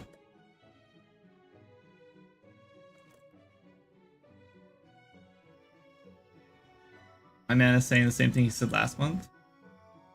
I don't remember comparing that last month. Well, now we only have a staff. What is happening? What is happening? I think I just figured out how we can make shape-shifting now. Whenever we figure out what we've done here, this is how we make. I'm just kidding. I don't know what's happening.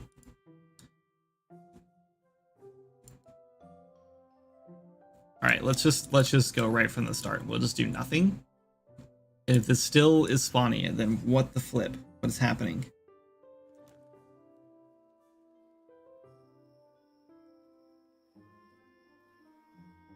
Prop hunt.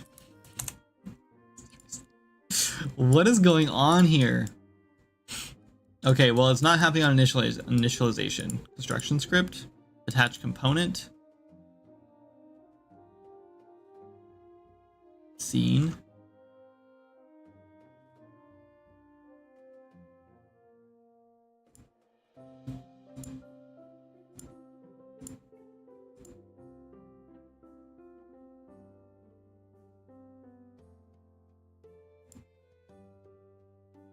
Why are we attaching this? Oh, okay, I see.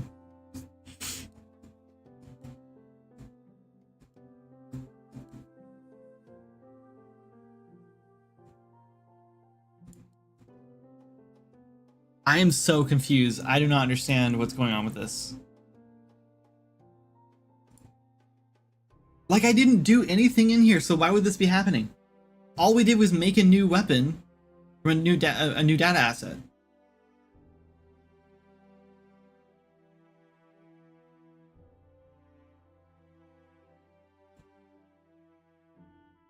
Hey, listen!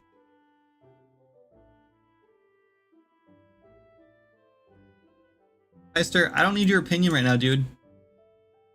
How much money have you made making games without visual programming? Because I do this for a living.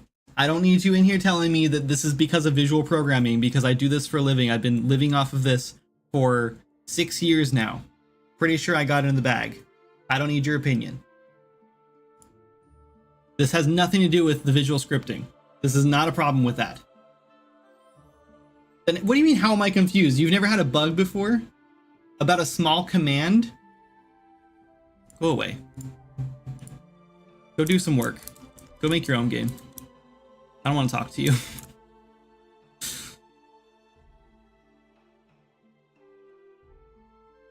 Never been so confused.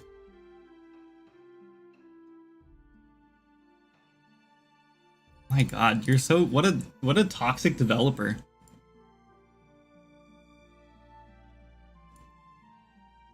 I'm not dazzle-wazzled by you, buddy. I'm dazzle-wazzled by this bug.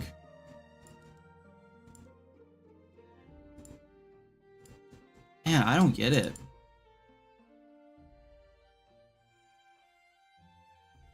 Could it be a multicast spawn? No.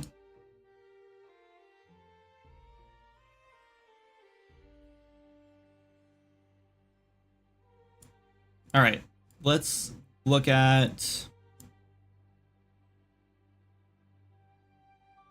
Or look at source control and see like what I've changed. Like what else could I have done?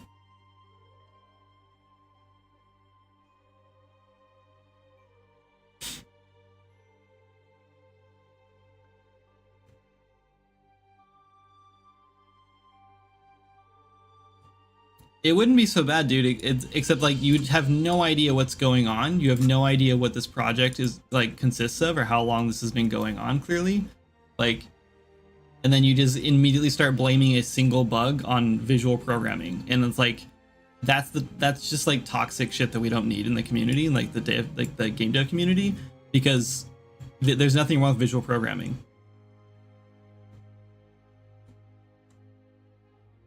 And I'm sorry about money, but it's just so frustrating. People are like, oh yeah, visual programming, you're never gonna make any money doing that, and it's, or like you're never gonna be able to like make a successful game doing that, and it's like, I literally like make my entire living off of visual programming, and it's working just fine. Material, item library, maple staff.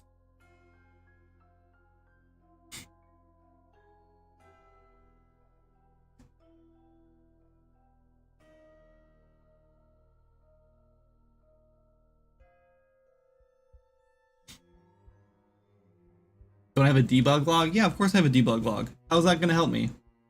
If a debug log tells you every single like thing that happens in your entire project, then it's just as useless as, like, you may as well not have one at all, right? So the only way my debug log is going to work is if I've actually added a debug string to the thing that's being spawned, and that's what I'm trying to figure out.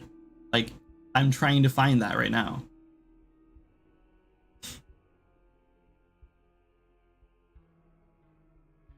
messed up the weapon setup. I didn't touch the weapon setup. That's what I'm saying, is I literally have not touched any, I didn't touch any blueprints at all today. All I did was add 2 data assets, their meshes, and that was it. I think that's why I'm looking through like what I've done today to see if I've done anything stupid. Like I didn't change anything here. Let's do date modified. Okay, the only thing I've modified is I added a static mesh, the NPC library, which is like an autosave thing, item library, and the healing burst texture or material. Those are the only 4 things I have touched that need to be checked in the last hour. Everything else was 3 days ago. Oh, it was 19 minutes ago. Okay, so I added new things too. I added 2 new staves as data assets, an icon, 2 new skeletal meshes, a new texture, or new material, I mean, a new skeletal mesh, a static mesh, a skeletal mesh, oh, there's a physics asset, an icon, and then these are all previously added. These are all 3 days ago. And none of this was happening the other day when I was testing. And this literally just came about when I added the Darkwood staff and refreshed the item library. What the? This makes no sense.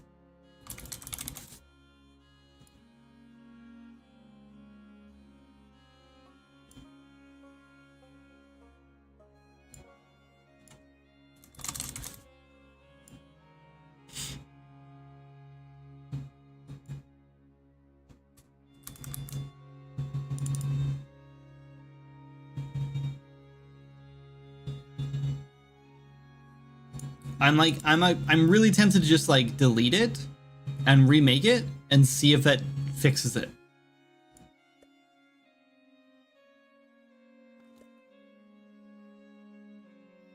I don't get it. Like, what is spawning this? And it's just this generic staff.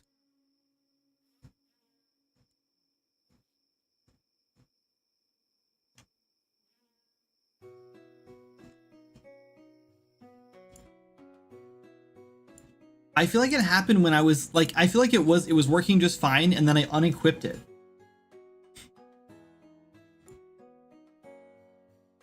Hold on, there's 6 of them, right? Hold on.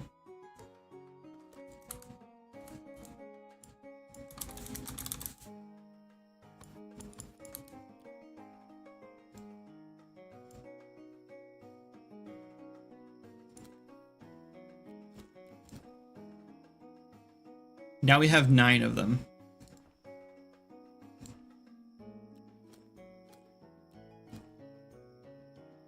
Every time oh no, that's right. We don't have 9 of them. 1, 2, 3, 4, 5, 6, 7, 8. 8 of them because I have 2 equipped.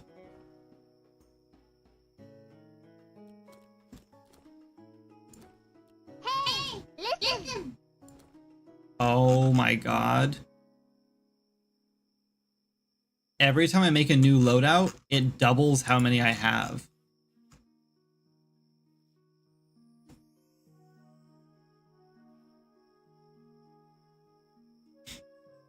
When I unhooked all that stuff before, I only got 3. Did I?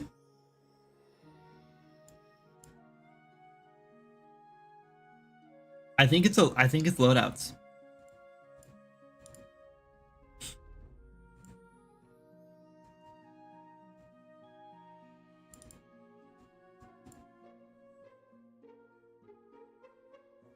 Oh, okay, so that's happening when I create a new loadout.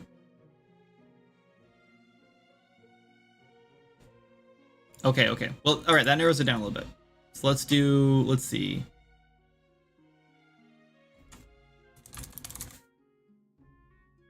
Add loadout. Store loadout. Clear inventory. Printing. Caching it. Get current loadout. We're caching everything that has an equipment tag, so it's been equipped. Everything has an equipped slot. That's fine. Caching those. Get current loadout. If it's the index is not -1, then we add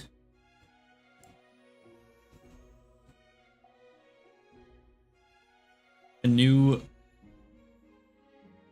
Oh, I see. We're creating a loadout at start. That's right. At start. I should have commented this a little better.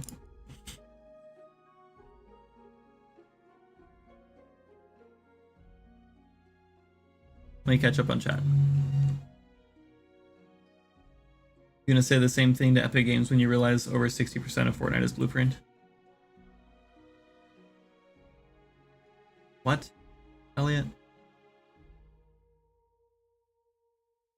Hey, listen. I don't know what you're talking about.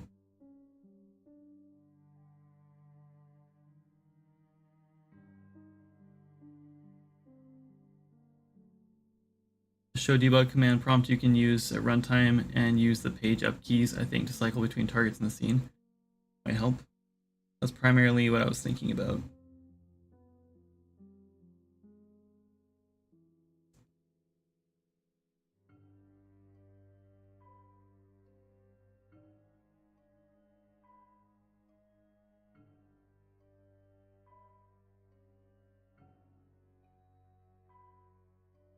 Yeah, I don't understand. Like, what are you trying to get out of it? Yeah, I know Fortnite is made in over 60% Blueprint.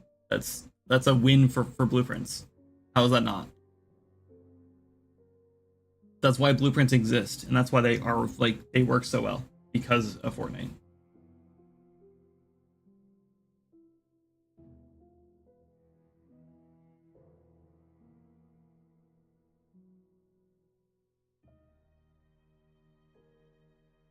There's staff spawning at the start of play, 6 of them. Yeah, it's the loadout system, and it needed to fix anyway because I think there was another bug with it. So we're gonna dig through it. I knew it was the loadout system. I don't know why it's spawning actors, and how it got a staff. I don't know. Well, I guess yeah.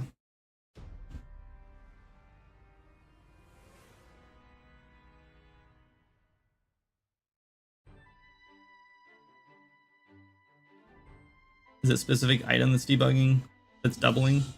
It does seem like it, which is weird.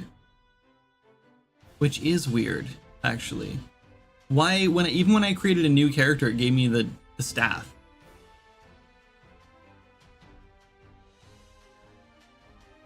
That is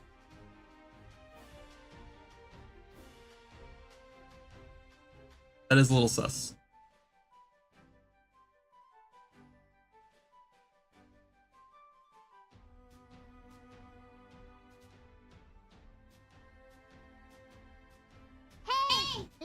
Do you make a new data asset for the staff or use the one already made?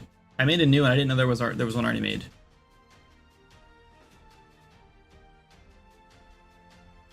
What are you going to hydrate on?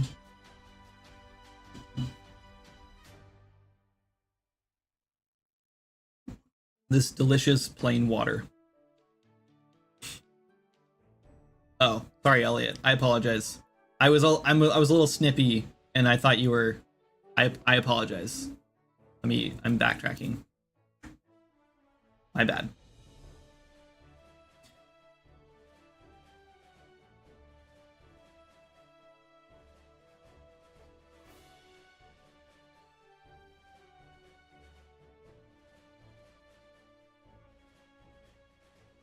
Yeah, C++ and Blueprint, 100%. That's the best way to go. You should 100% be using C++. I don't have the knowledge yet to do that. And this project, as Elliot and I have actually found out, was a huge disaster trying to move a bunch of things to C++. And I don't think it was worth the effort at this point. So this game is going to be kind of duct taped together until it's finished, or until it just like we can't hold anymore. Like until we literally can't add anything else to it, and then we move on. and then I move on to the game. That's all there is to it. The future games, I would like to do more C++. I would like to do that.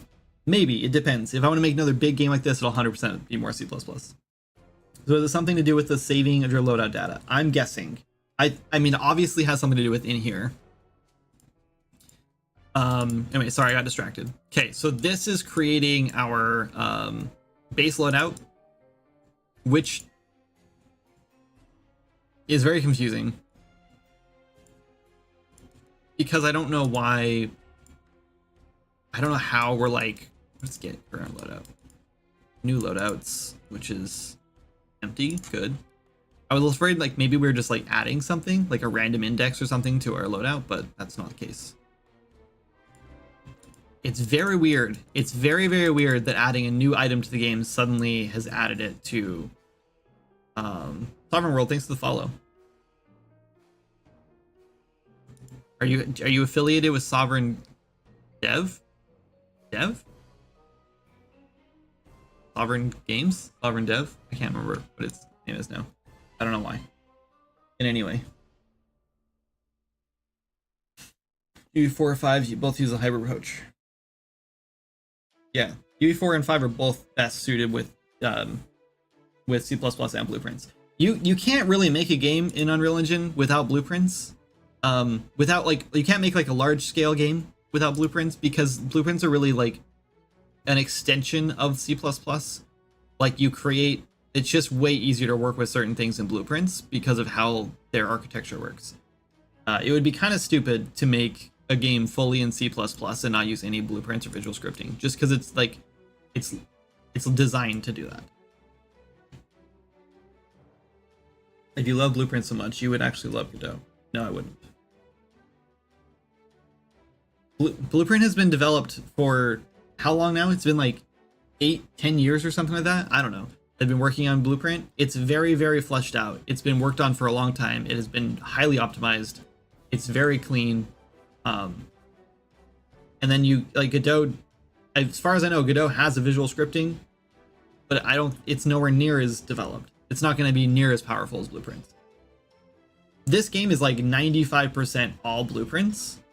And I don't know if you know which game it is, but check it out on Steam because it's a pretty large indie game for like as far as like scale and scope, like not popularity, unfortunately.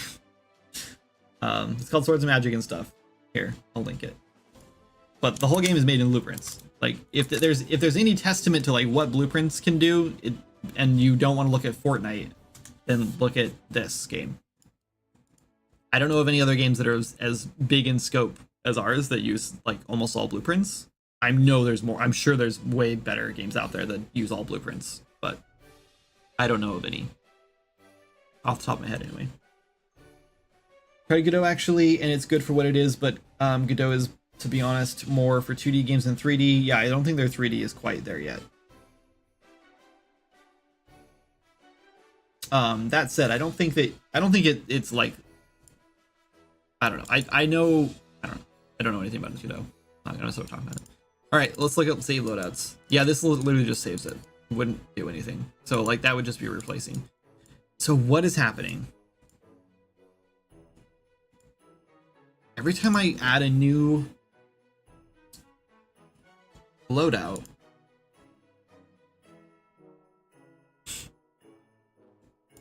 hold on, let's go back up. That was just storing the loadout. Get current loadout.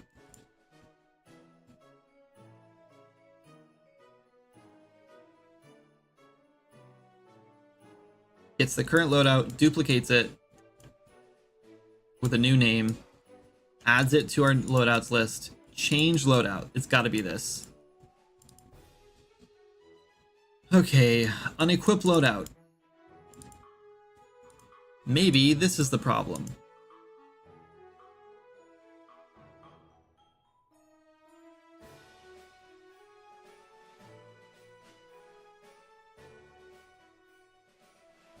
First, we unequip everything that is equipped. And I thought this was working. I think it's working.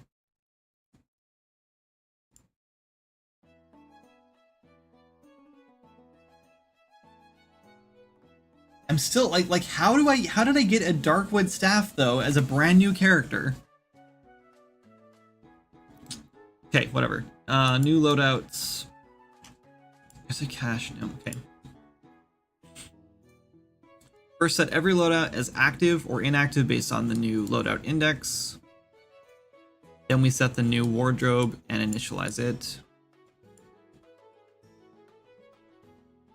Shouldn't have any legacy equipped items, but we'll plug it in just in case. And this, yeah, the legacy items should just be wardrobe things.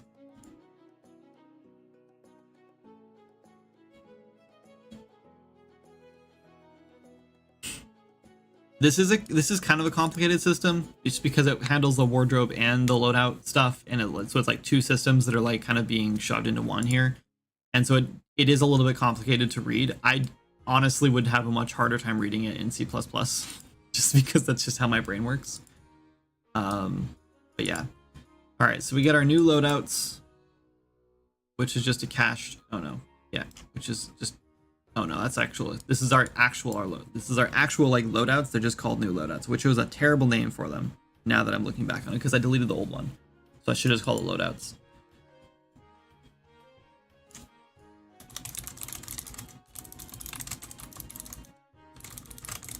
There. Now I have a tooltip on this, so I don't forget. But that doesn't even show. That's interesting. Whatever. So you're 8 ads right now? I don't know.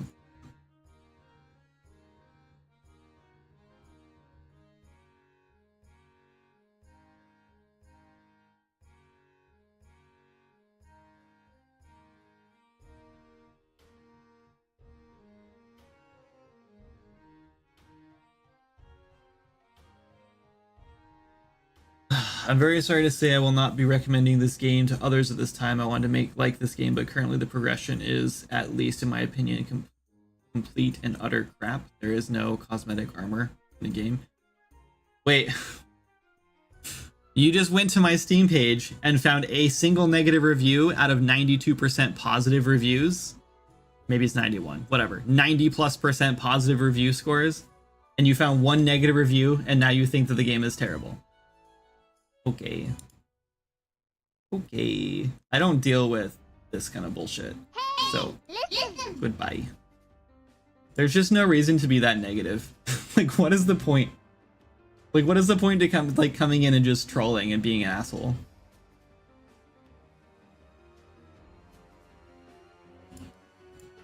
It's like, what's the, like, there's no purpose. They're not contributing in any positive way. They're just being a dick to be a dick. And I guarantee that person has never made a game before. They just decided to start making games probably this year or last year. Like, nah, they can buzz off, go do their own thing. You can go find someone else to troll. We're gonna go back to doing what we want to do and having fun. Seems to be a trend nowadays. Yeah. What's up, Silverette? I do not mind new developers. If you're new, please, like, come hang out. That's fine. Ask me questions. I love teaching people. I have no problem with new developers. I don't care. I don't care if you just started today. That's fine. That's great. Honestly, like, the more indie devs we have, the better, you know? I'm fine with that. The problem is that when people come in, they think they know everything. This kid's clearly at the peak of his, oh no, what's it called? Oh, I lost the name of it. You guys know what I'm talking about. Damn it. Whatever. He knows way more, or he thinks he knows way more than he does, and then just decides to be a dick about it. Like, there's just no point in that. Yeah, the graph. The mountain thing. Yes. What is it called? It's a chart of like how much you think you know versus how much you actually know. Hang on. Hey GPT.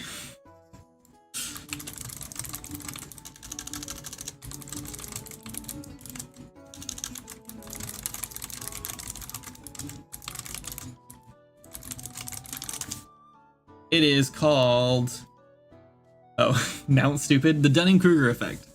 He's at the peak of his the I love that GPT called it or Mount Stupid. Yeah, that's pretty much what I'm talking about.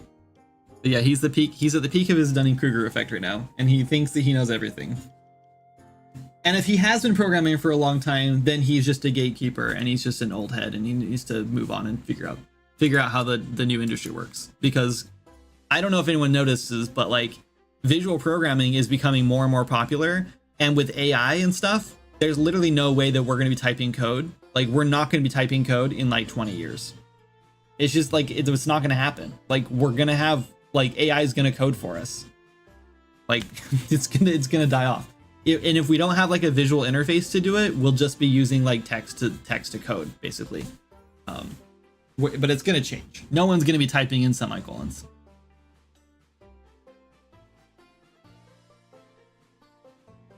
Have some humility. Yes. You have a lot more patience with asses. I would have banned him ages ago. Yeah, I would have. I was gonna ban him when he told someone to. He said something rude. I don't remember what it was. I was about to ban him then, but I wanted to see what else he was saying and see if it was justified, and it wasn't. Positive vibes only. We can have debate, but when you come in with an agenda, that's when I feel you just need to be quiet. Yeah, like it was like, I wouldn't really mind. Like, I don't mind if you have an opinion against visual scripting. That's fine. We can talk about it. It was frustrating that he blamed visual scripting on a bug that I coded. That literally, like, I guarantee if I made this same system in C++, I'd have a hell of a lot more bugs because I just don't know it. So it has nothing to do with how you programmed the game. Like, there's no wrong way to make a game. There's not. As long as your game runs and functions the way you intended it to, then like there's no wrong way to do it. So like, whatever. But when he drops a negative review that has nothing to do with visual scripting in any way, and everything to do with the fact that we don't have the money or the team to develop more content for the game, that's like so frustrating to me. And that's one of those really stupid reviews in my opinion too, because it's like that. I'm pretty sure the person who left that review has like 600 hours in the game.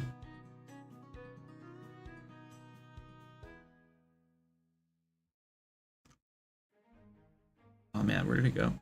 Oh, it probably deleted it, huh? He was banned. Whatever.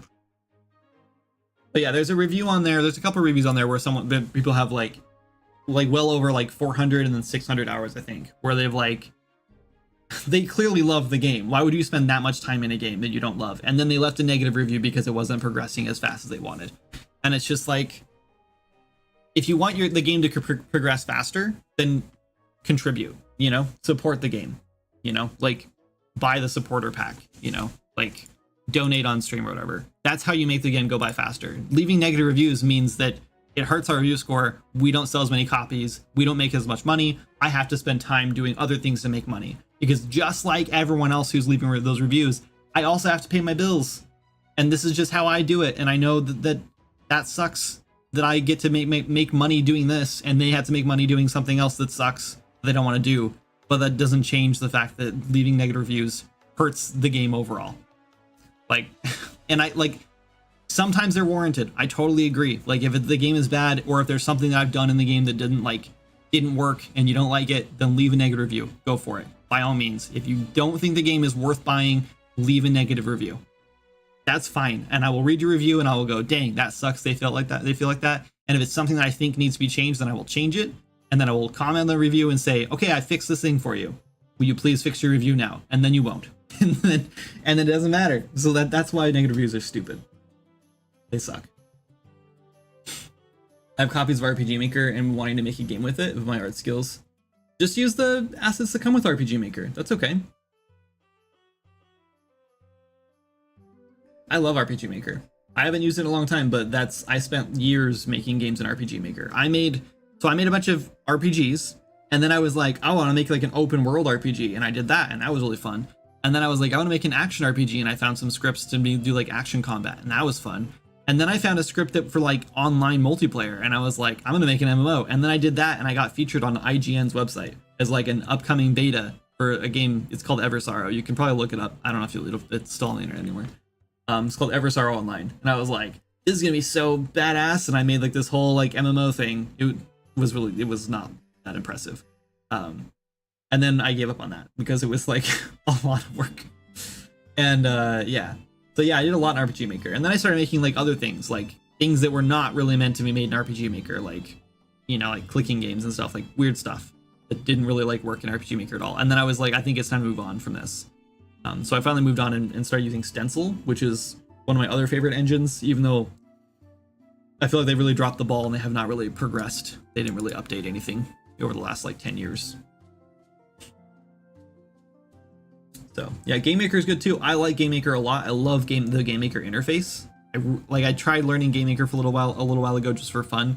So just kind of playing in it, and I love like the coding interface. It's just so cool, like having like all the like, I don't know, how they do the windows and stuff. It's really fun, really neat to use. But I don't like that they don't have like a built-in physics, built-in like collisions system. Like that just seems so weird to me. It just seems so archaic to make a game engine where you don't have collisions like you don't just have like default collision setups. Like that's weird. Like there's not a game in the world that isn't going to have collisions. So just like build the system in your engine. Don't make the programmers, every single game you make, you have to program a whole collision system. Like you can make it optional, you know, or let them change it. I don't know. What kind of game I'm making? Sorry. I'm making a cozy cooperative open world RPG called Swords and Magic and Stuff. It is out in early access already. I've been working on it for 6 years. It's been in early access for 3 years, and it'll probably be there another 3 years if I'm being totally honest. Unless we cut some scope, which we're probably going to be doing, actually. But yeah, this is like a dev island. So this is kind of what the game looks like. But now imagine like an actual like fleshed out world with like actual content and like stuff to do. But yeah, some NPCs. There's a lot in the game though. It's a pretty massive game right now because it's had, you know, 6 years of development. So there's a lot of stuff to do. There's player housing, there's crafting, cooking, tailoring, mounts. There's 3 major like zones you can explore and a couple little minor ones. There's a couple boss fights. There's like over 300 weapons or something like that in the game. I think Jana just did a whole thing for me the other day that like we figured out how much stuff there was in the game. There's like over like I think we're about to break 2,000 items in the game, like 2,000 unique like items you can like pick up and like have in your inventory. Some of them are quest items, some are just like mushrooms or, you know, wood or whatever, but like still there's like over 2,000 items almost. I think we're really close to 2,000.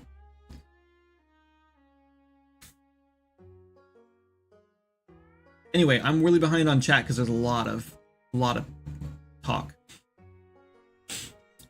They're teaching kids to code with things like Scratch, which is basically drag and drop visual scripting. Visual scripting, yes, 100%. Yeah. So Scratch, Stencil, the engine that I usually vouch for, it's built basically on Scratch. So it's like imagine Scratch, but with like an actual like game engine interface that's a little more like set up so you can like build like scriptable objects and things, like almost like Unity. It's almost like Unity meets Scratch. That's how Stencil works, and that's why I love Stencil. Stencil's really, really good to get into. It's like a really, really good engine to just start out. That's why I learned all my basic programming like things. However, I play with Stencil not super recently, but like a year ago, maybe 2 years ago, and it's very, very lacking now that I've used Unreal Engine. So I could never go back and like make a game in Stencil. Probably, I think I could do the same thing but better in Unreal Engine. But still. Making game to your strengths. Yep. Use just go find some assets you can buy. It's fine. Nothing wrong with spending $20 and buying a whole like tile set or character set or whatever and making your game based on that. That's fine. It's actually, in fact, just go find free stuff and make your first game with free stuff, because chances are your first game's gonna be bad because it's your first time making a game. So do that. And then after you've made it your first game and you're like, okay, I've learned a bunch of stuff, now go buy some assets or learn your art or whatever you want to do. If it's fun, keep doing it. If it's not fun, don't do it anymore. If learning to make art is not fun, then don't do it anymore. That's how game dev has to work. Otherwise, you'll quit. I work for a large tech company in UK, and a lot of clients now prefer us to create all their business automations in something called Power Automate Azure Logic apps, which is a visual scripting language for business automation, as this allows tech support to troubleshoot issues without the need to code, which allows us more build time. Yeah. You can get a pixel art drawing program called Sprite for free if you can build it from source. Wait, seriously? I didn't know you could do that. I thought I had no idea they had the source available. That's awesome. There's also one called Piskel, which is free. It's a browser-based one. Not as good as Sprite, but it is free. In relation to the last message regarding automation performance, it's obviously worse, but not enough to impact business day to day. Cool.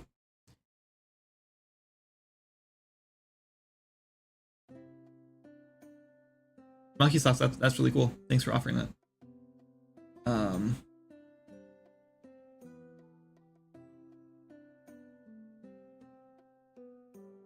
Let's see. I used to use GameMaker back in 2008. It's what got me into game development. Cool. Yeah, I tried GameMaker right out of RPG Maker too, but the visual scripting in it was really lacking, and I was used to like the drag and drop like event system. Kind of not really drag and drop, but like the event system in RPG Maker. So I was looking for something more like that. And then when I found Stencil right after I tried GameMaker, that's what I fell in love with. There weren't a lot of options back then. GameMaker was kind of like the one. Unity, I think, was just kind of starting to get big, and I was definitely not ready for Unity. That was like a big boy engine for me. And Unreal Engine was still paid at the time. No one used Unreal Engine.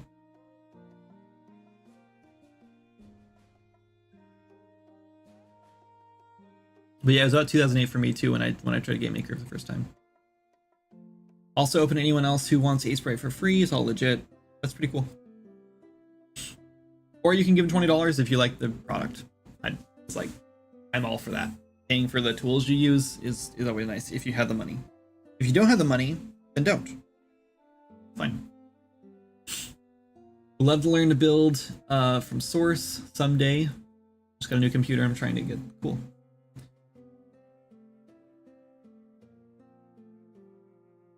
I'm in a weird spot with Unreal where I want to learn it, but there's so much going on. I feel stunlocked half the time. Yeah, so Tuples, I kind of feel that way too with UE5 a little bit, but I also understand that the majority of the features that they offer in UE5 are things I probably don't need for any one game, right? So keep that in mind. So try to, like, if you're going to go into Unreal Engine, try to pick a very small project that can utilize like one feature at a time, right?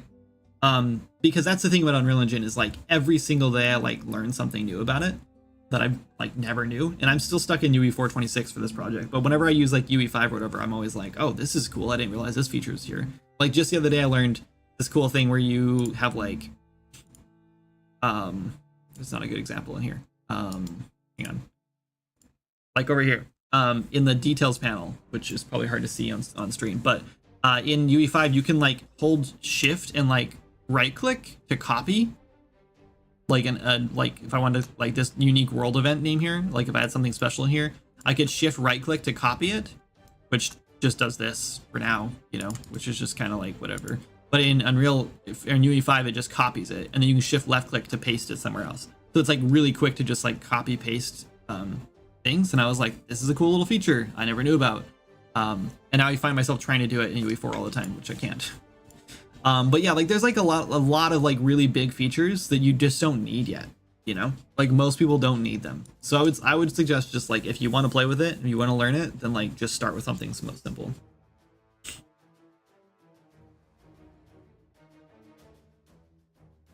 I love a game called The Witch's House made in RPG Maker. It's a fantastic horror game. They made it in RPG Maker MV. That's cool. Is it hard to balance streaming and keeping momentum in progress? Yes. Yeah, especially when we have like a big upset, like some troll coming in. RPG Maker for PS2 allows you to make 3D games, but you couldn't export or anything. Yes. So that was my very first experience with RPG Maker. I had a PlayStation 2 and I rented it through Gamefly. I lived in Wyoming, a really small town in Wyoming, so I didn't have like a lot of options for like renting games and stuff. So like Gamefly was the only way I like really got new games. Is it a quick break time? Sure, give me 2 minutes. And then it can be. Why? Do you need something? Anyway, so yeah, I discovered RPG Maker through that, and I was like, what? This is like a game that lets me make games. And at the time I was like really into the idea of making games. Like I used to like write up game ideas all the time, but I had no idea that I could actually like make games. Had no idea that was a thing. I thought I had to learn to program. I didn't know there was game engines. I didn't know anything about it. And my friends didn't either, because we were all into it, but we never like Googled how to make a game. Like we just never thought about doing that. And the internet was still relatively new at the time, so we weren't like using it for that kind of stuff like people would today, which is handy. Wanted to sleep on me, and Inspector would love to go outside. And yes, I've been gone with like a hug. Okay. Anyway, so yeah, that's how I discovered RPG Maker. And then I was like, I really like, I hate typing on my, like, I didn't have a keyboard for my PlayStation. And I was like, this would be so cool if they just had this program on the computer. And I went and Googled it, and they did. And I was like, oh my God, it was RPG Maker XP. And I like lost my mind. And I don't think I did anything else for the next like 6 months. I think I just made games. I was so stoked. So that was like my first foray into game development, when I realized I could actually make games. And I stopped for a little while to do music, and other than that, that's all I've been doing pretty much. That's been like my passion since then. I don't think visual scripting can be maintained and scaled up for bigger projects. For indie and smaller games, it's okay. It 100% can, and Fortnite is a good example, Falcom, because that's where blueprints were created, and that's where they're used primarily as Fortnite. So when Fortnite comes up with a new feature, it gets implemented into Unreal Engine, and Fortnite and blueprints are like one of the first things that they did, or one of the first things they like used in Fortnite, so they could do scripting easier. So yeah, if Fortnite isn't a big enough game for you to think that it can be scaled up, then I don't know what to tell you, because it 100,000% can. That said, Fortnite is like, 30 or 40% like C++. So they do a lot of C++ backend. If you were doing 100% blueprints, it depends. If you're really good at optimization and you really know what you're doing, and you know the Unreal Engine architecture really, really, really well, then yes, you still can. But if you're like me, and this is your first like major project, and you really don't know what you're doing, and like I didn't even know about hard references until like halfway through this project, then we discovered that, and we had to switch everything to soft references, and we're like rebuilding things and like stitching things back together and duct taping stuff as we go, then yeah, like it's not great for indies. But that's all about knowledge, not really like it's not a problem with blueprints, it's a problem with the developer. Anyway, guys, I'm gonna take a break, so I'll be back. Give me like 5 minutes. Goodbye.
Okay, I'm back.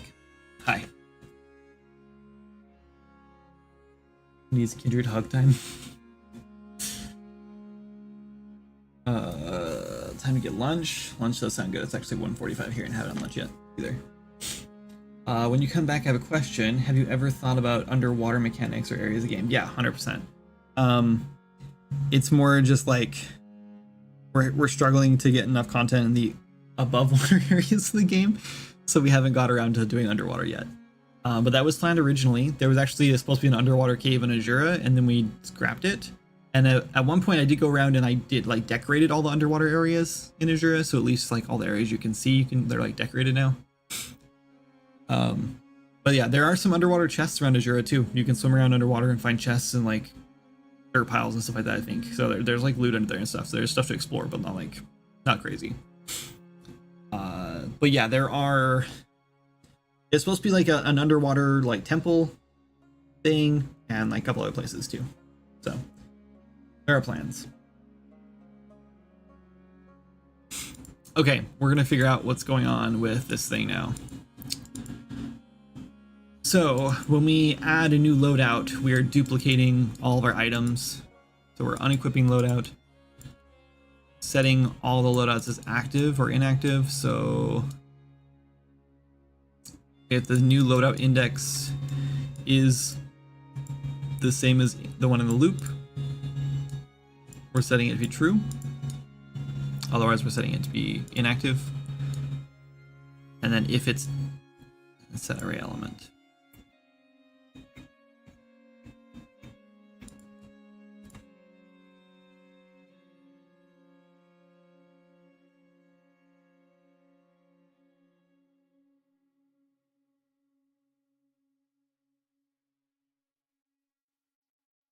That should be right. Shouldn't be anything wrong with that.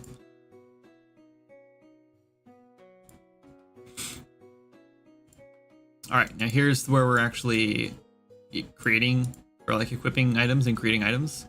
And this might be where we're running into problems.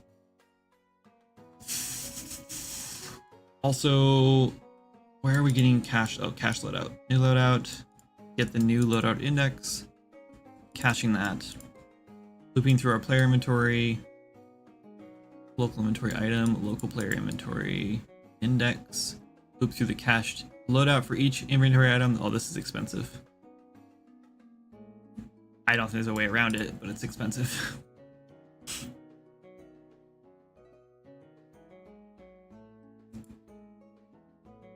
It would be nice if when we equipped an item, it was removed from the inventory and placed somewhere else. In a different array. So we could loop through that for equipped items, and then it would like store which index in the inventory it was, so we could get it easy from the inventory, but like it's too late for that. That way we could like, if we wanted to modify like changed equipment, we can just loop through that equipment, like equipped items array, instead of the whole inventory looking for it. Oh well, too late for that. This might hang for like a split second, but like, what are you gonna do? Okay, so cache loadout, we're looping through the entire loadout to see if the item ID, the quality,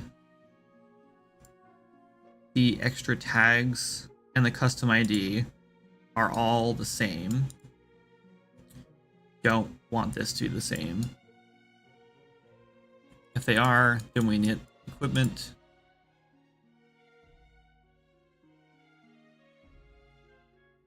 Break gameplay tag container from the equipped slot.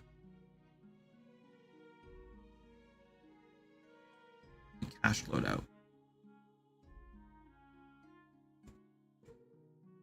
And then we equip from that.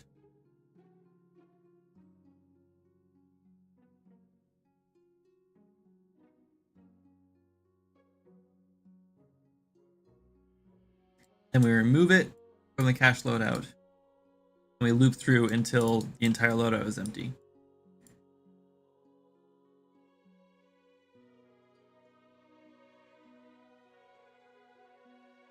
Huh.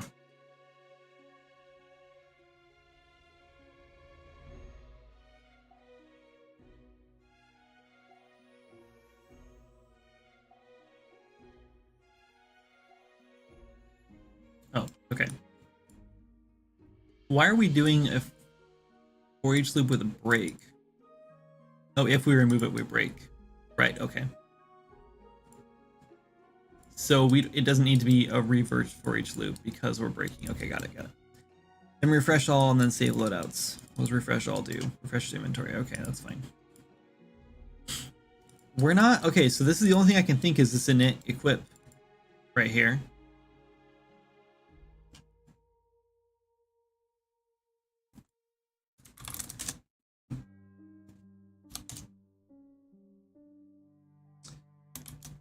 Weapon new underscore staff underscore darkwood.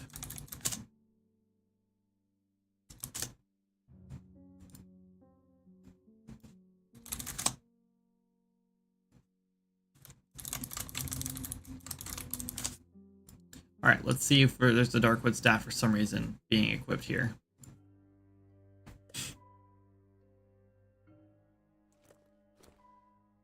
Yes. Many times. Not as many as I thought, actually. We're like stuck. Oh, duh. We're not stuck. Actually, let's get rid of this. And hit play again and see if we still print those.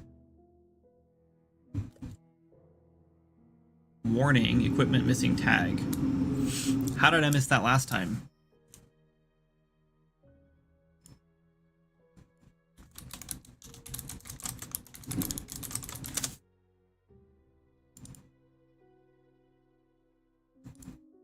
Okay, if we're missing the tag, like first of all, this is what's wrong, is that we somehow have an item in our loadout that doesn't have a tag in it. Why it's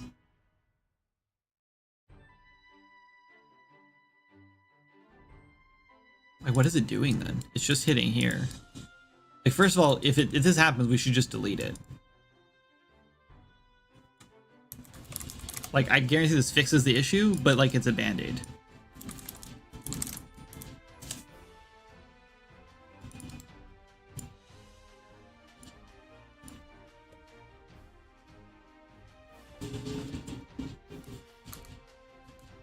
So that fixes the issue, but it's a band-aid. But like, it's a good band-aid, it's a fail-safe. Because now we don't have to worry about accidentally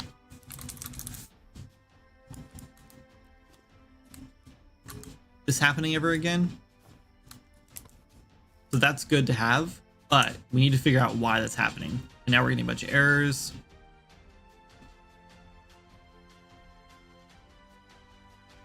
Because we're trying to attach things and it can't be attached.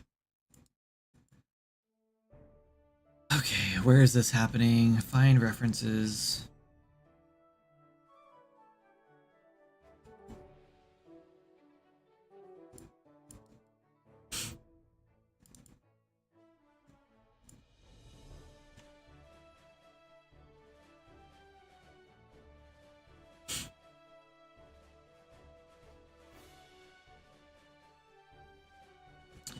We should just have like a... I guess it doesn't matter. Like right here, we should just be checking to see if there's an equipped slot. I mean, it's definitely in here somewhere.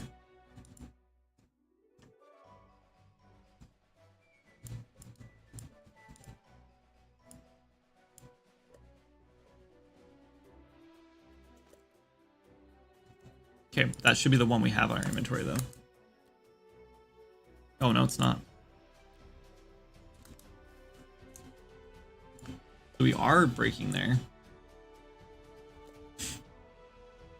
Leave yourself a note somewhere also to remind yourself of this. How many equipment slots are there? 6, right? As many as you want. Oh, like equipment slots? Right now there's 6. Technically there's 9. You just can't see 3 of them.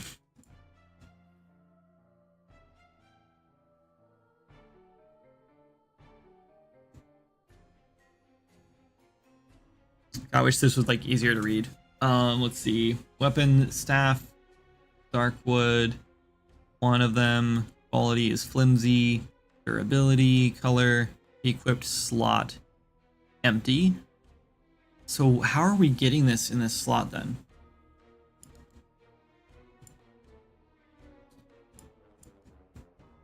So this init equip.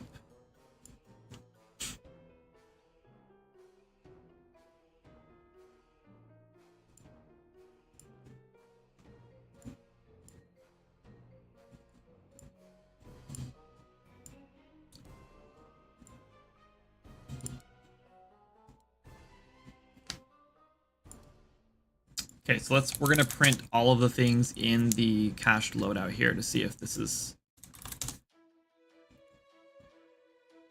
part of our problem.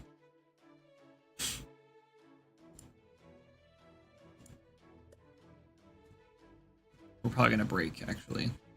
Yeah. Let's take this off for now.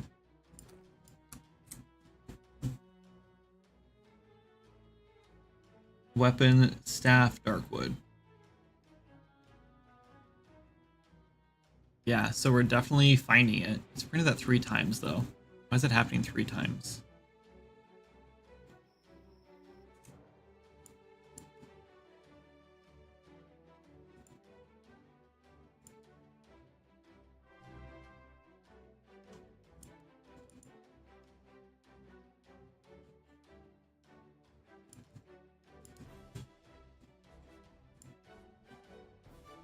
What did I just miss? Follow, thanks. Story paintings. And I missed Ruben Chassen's follow as well.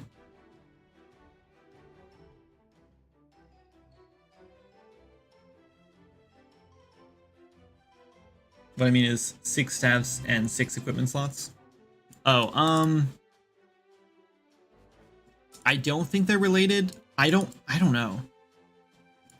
I think what I need to do is like, I mean, like, I don't know how we ended up with his staff in the first place, and obviously I should figure that out. But it would also be nice to have like a function that just cleans the loadout of anything that doesn't have an equipped slot on it.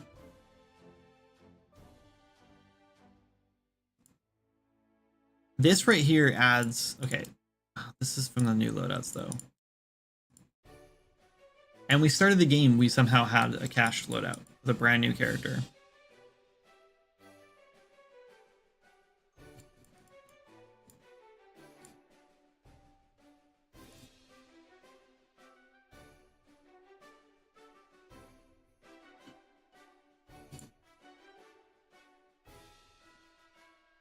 These functions are, they just get so unwieldy. I work for like a day and I end up with like 100 functions open in this stupid blueprint.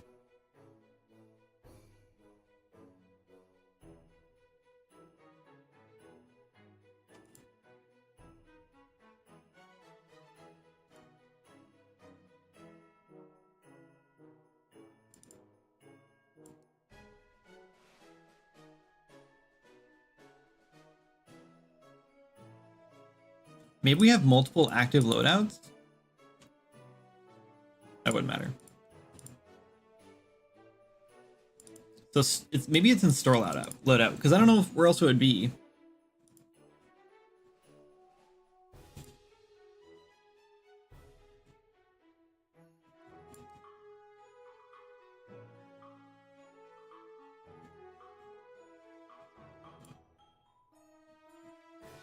I just don't get it. There's nowhere in here where it would just be like creating a Darkwood staff for some reason.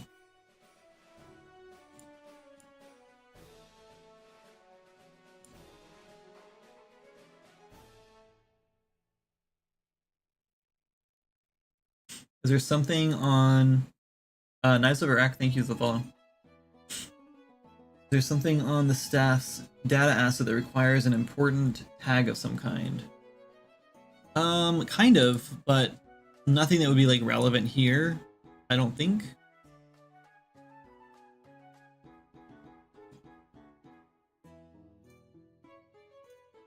Yeah, so these are all the stabs that keep trying to get loaded in, and they keep trying to get attached. They don't have a tag on them.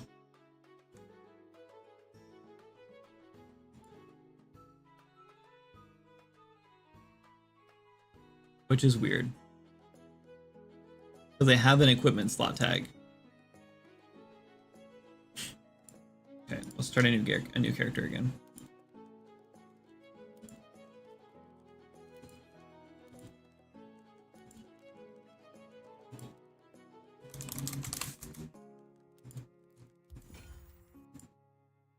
Can't play.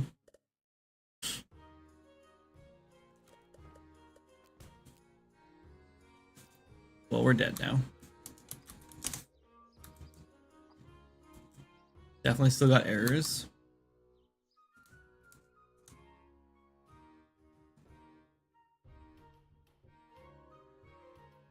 So even a brand new character.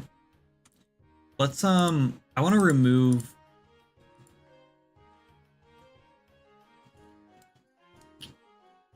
where was it?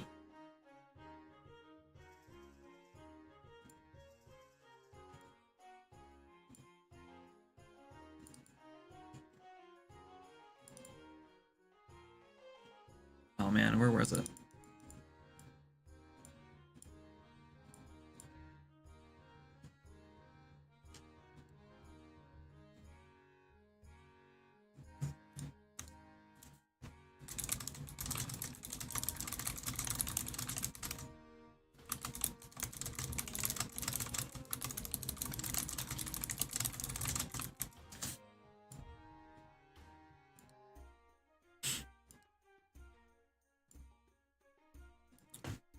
Let's just trace this backward and see where this is coming from. Not that I'm pretty sure I know where it's coming from.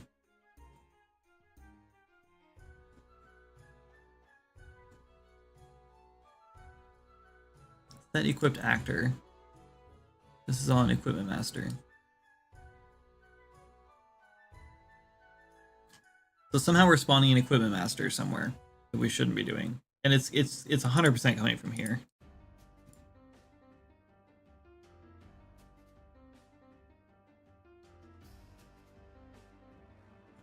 Man, I don't know. I don't know what we're missing here. Like, I feel like I've stepped through this whole thing.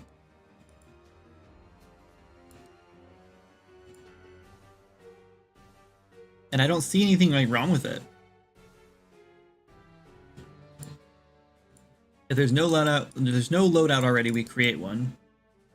But we're creating an empty one.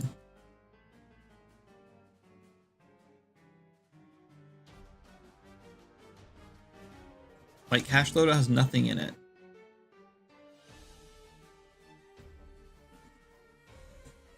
Maybe we have like a broken inventory item or something, but even then, like, no, it's empty.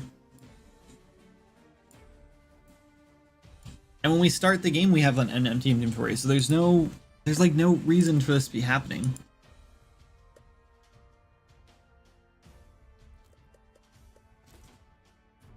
I don't like that keeps spawning me way up like that.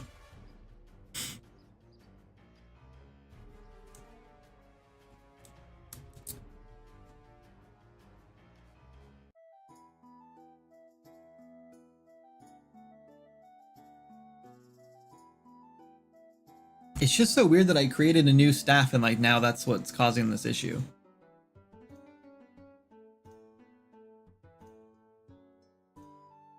Like I know there's some bugs with this because we're like Tinker, I think in the Discord was like complaining that he had like multiple stats equipped.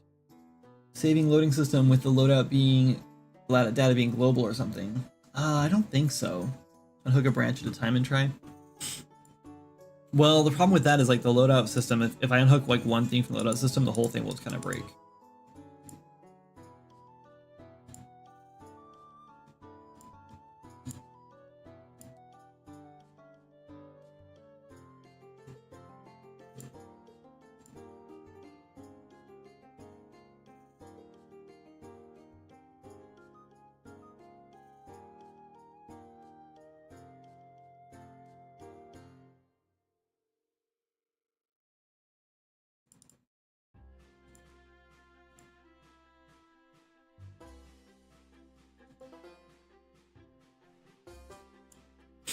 Maybe like,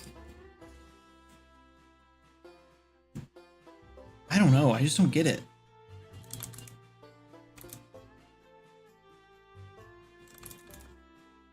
Is there like, as our player data, like struct have like a default value in or something for the new loadouts?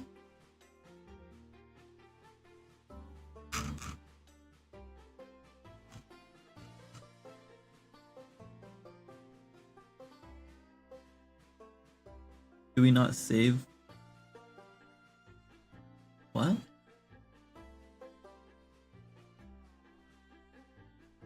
Must have changed it. It's empty though. I don't know.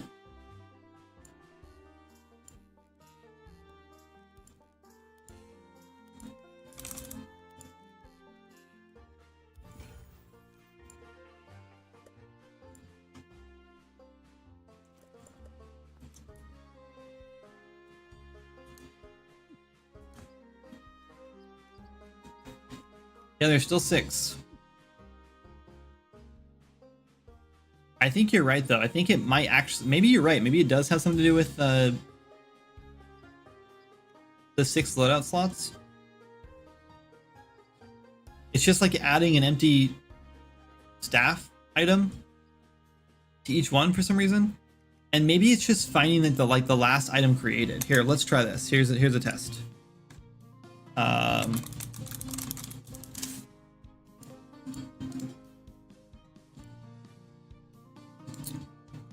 I want to create a new data asset. It's a miscellaneous, I think. Of weapon new.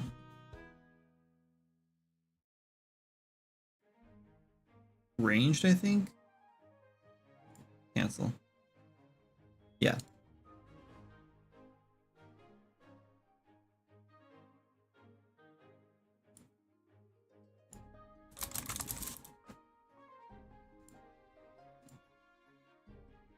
Okay.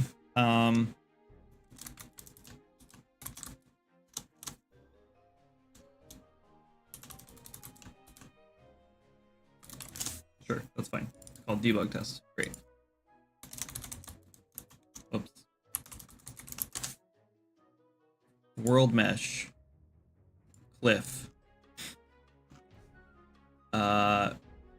Weapon type. Oh no, that's not what I want. Projectile class. Where's the actual equipment slot? Hand. Equipment class is going to be staff. New. No, staff. Generic.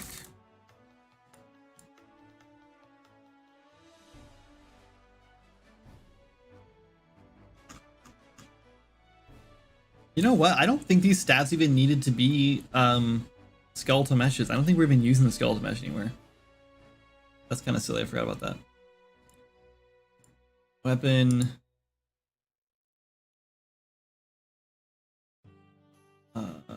Range ADS, I guess.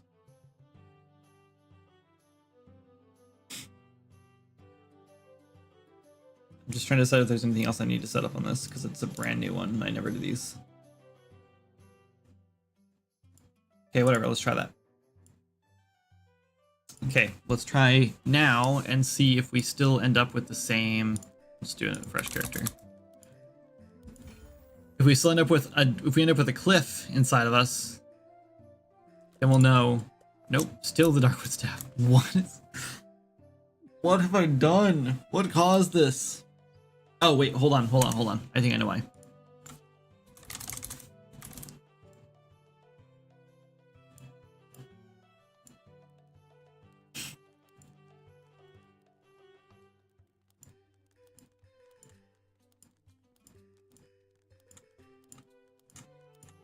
Before we get out of hand here.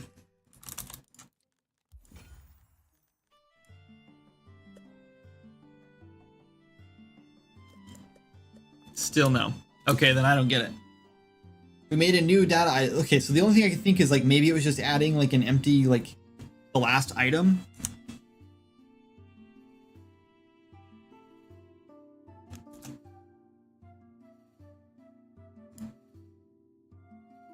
Okay, I have one more thing I want to try. I know it's a problem with the blueprints, okay? Please understand that I know that. I just have to, for my own sanity, restart the engine to see. Because when I added a new, like, why else would it be adding a, I don't get it. Like, I just made a new item. Why would it be adding that one? Why didn't this, like, why wasn't this happening last week? Like, the code has not changed, so why was this not happening last week? I'm also ready to like go and delete all of my save data. Maybe I'm gonna do that right now. Before we hit play again, I'm just gonna delete all my save data from. To make a new character.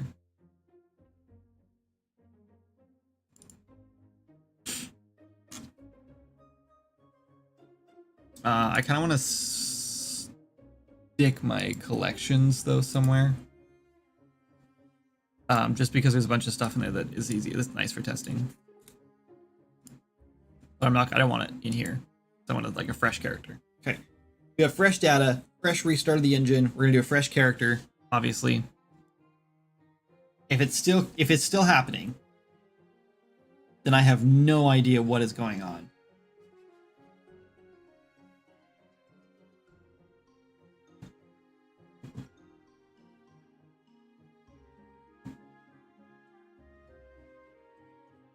Is that the staff the default somewhere, like the default value for a variable? No, that's what that's what I've checked like 100 times. That's why I don't understand. I've checked like every single thing to make sure there's not like a weird like default value somewhere.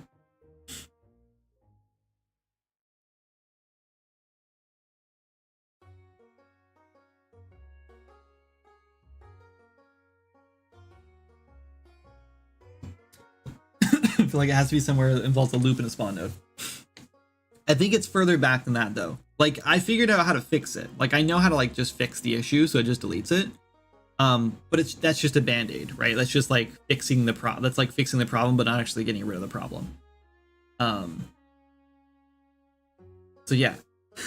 So what's happening is somewhere when I create a loadout, it's like adding an inventory item that's empty, I guess, or like it's adding a loadout item that automatically gets spawned, and I just can't figure out why that's happening. Oh, when we loop through our inventory, we look for an item we look for items that have equipment tags on them, and then when we loop through our loadouts, no, I don't know. There's a point where we are looking through our loadouts for an item. I'm gonna hit play in here because it'll force us to the other menu. Yeah, there we go. Decline. Okay, new character. Please no staff. Please. Confirm. Play. If we have a staff now with literally no save, oh my god, what is happening? I'm so confused. I was thinking like maybe like there's a broken inventory item or like something, I don't know. This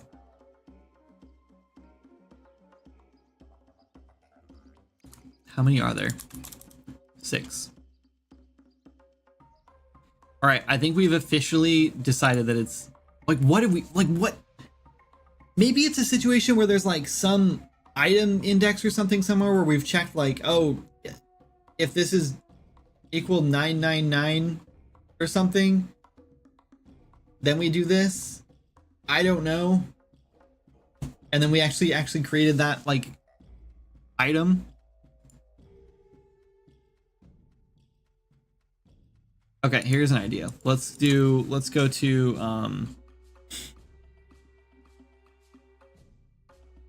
oh, what's it called? Data, items, work in progress. And let's go find our Darkwood staff. We're gonna move it into the, yeah, move here. Moving into work in progress so it doesn't get cached, or it doesn't get added to the library. And we're gonna go to item library. Refresh. I'm just testing things to see if we can figure out what's causing this. and now it's gone.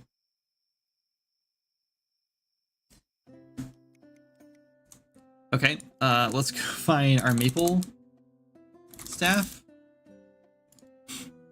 Duplicate. Make a new dark wood.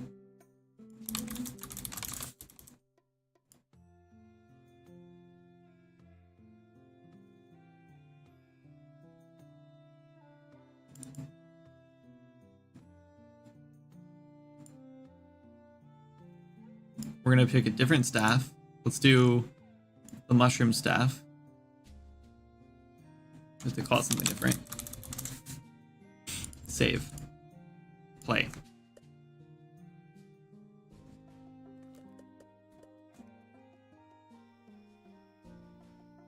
Someone please tell me what is happening.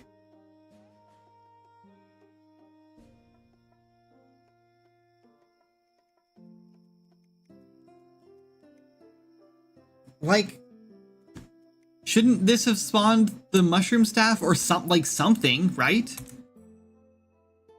I'm so confused.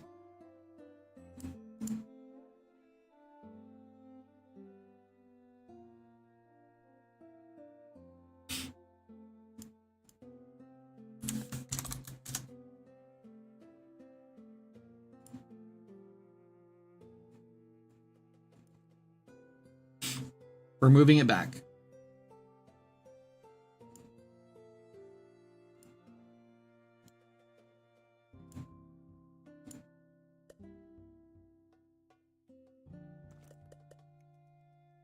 And now the mushroom staff is back. Is there.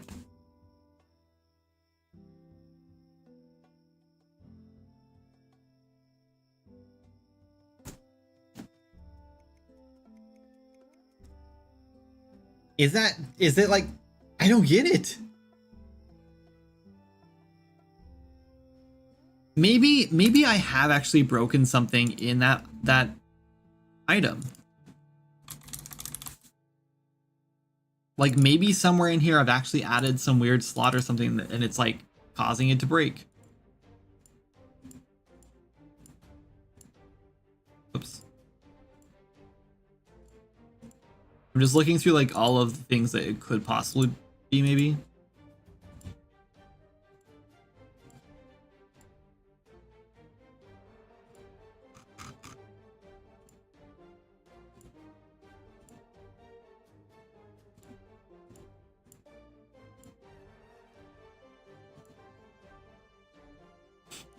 There's just like nothing. Like I haven't changed anything. I still think it's the loadout system, but like, why is it only working with this staff? It's in the same place as the item database, like same folder. Like, what does your item database store? The list of just it only lists like as hang on. This data item library is literally just a list of all of the weapons or all the items in the game, which is honestly kind of like useless. But there was never really a good reason to do this, in my opinion. We should have just used data assets directly, but I think it was like we were just kind of learning.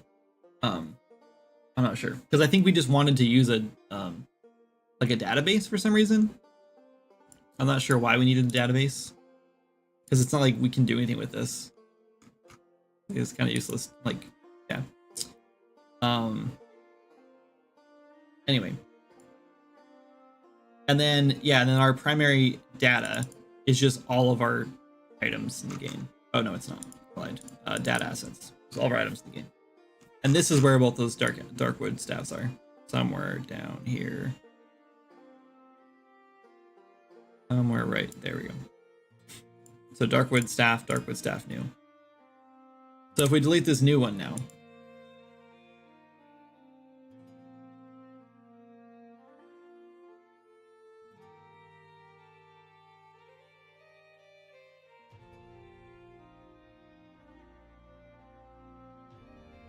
Vote for you? Okay. Cody, thanks for the follow.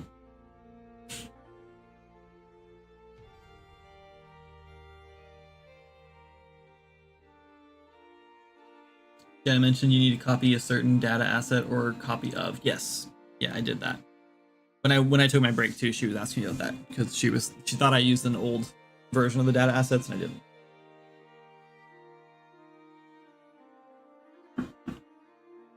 Let's see if it's back.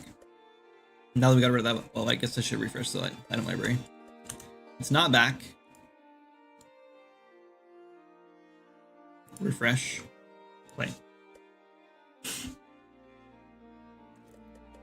Still not back. Let's spawn it in. This is the most cursed staff. All right, ready for the moment of truth? We're gonna create a new loadout with it. Actually, let's create an empty loadout. Let's just dump it out. Let's just get rid of it entirely. Let's create a new loadout. All right, we have 2 loadouts. One staff, as expected. Other loadout. Oh.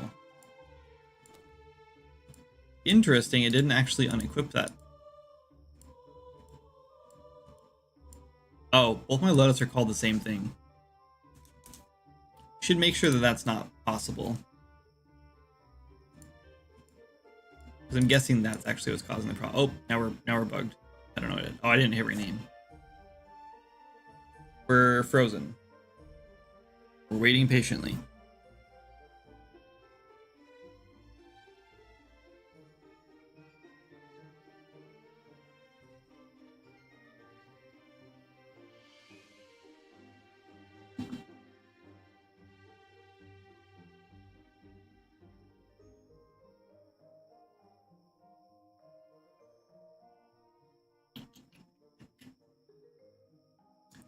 Doo-doo-doo. Come on.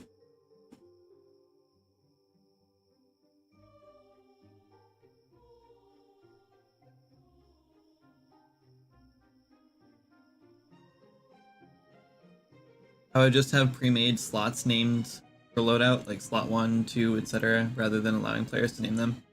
I like letting players name them. I don't even think it matters that you have multiple slots with different names, or the same name, to be honest with you. It shouldn't matter. So I don't know why this isn't working. It's making me a little nervous.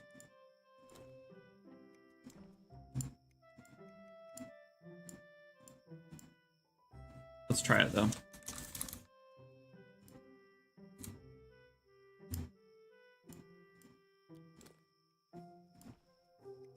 When they're not named the same thing, it does fix it.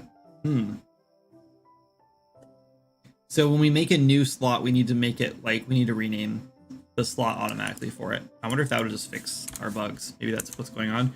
Maybe because it's like duplicating the slot. If the slot is like equipped, maybe it's also like, maybe that's the problem. Maybe that's like the whole root of all the bugs.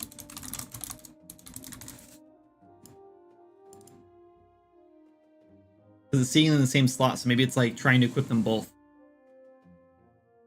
It's trying to equip both slots. But it still doesn't make sense why it wouldn't have... I don't know. Anyway. Let's see. Store loadout. This makes the default one. We need to find add loadout. Oh, add loadout. Okay, when we add the loadout, we are... Oh no, we do have... Oh, we're using the same name. Okay, so what we need to do...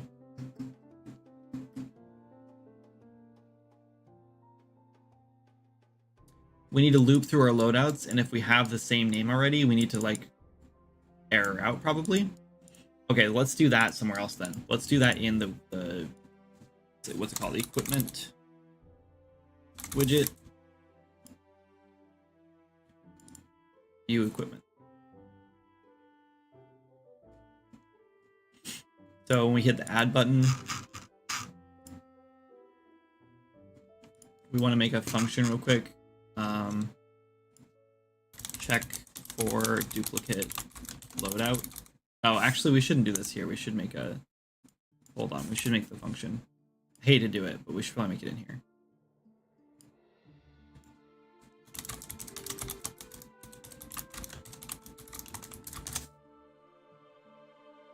This is going to be under...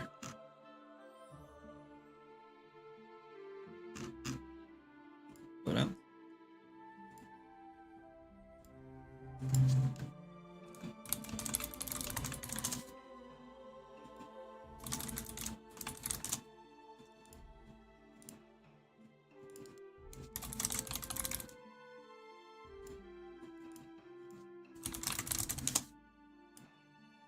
This needs to be a string, I think.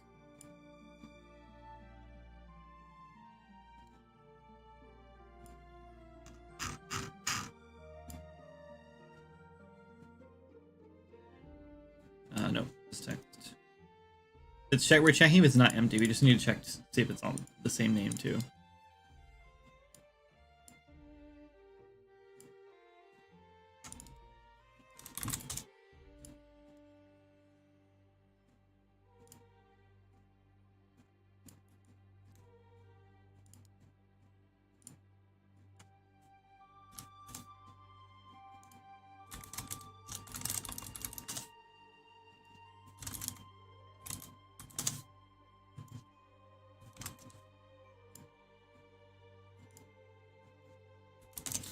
So if we find one, this is so ugly.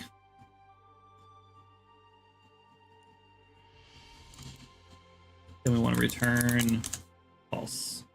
If we don't find one, then we get to the end of the loop and we return true. Oh wait, let's rename this. Let's call this found duplicate. And then we'll make that a true and return false if we don't find a duplicate.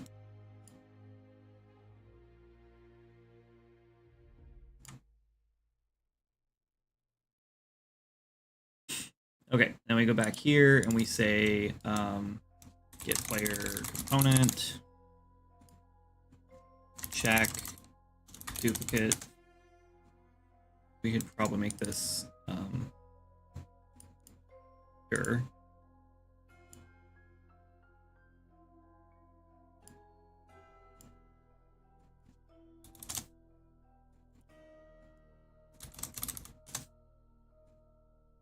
Okay, and then not.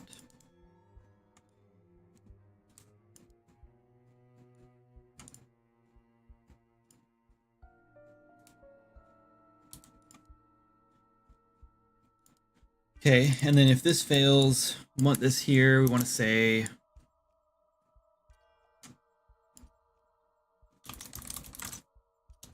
oh, we also need to do the same thing for when we're renaming.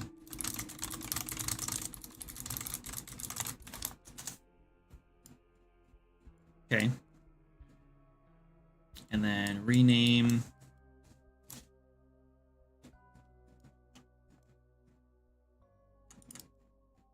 Literally do the exact same thing here.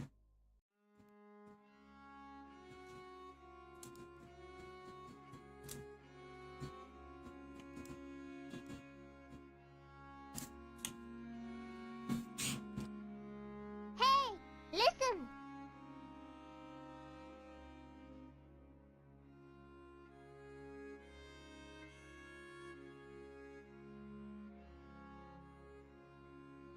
Yeah, I can use and.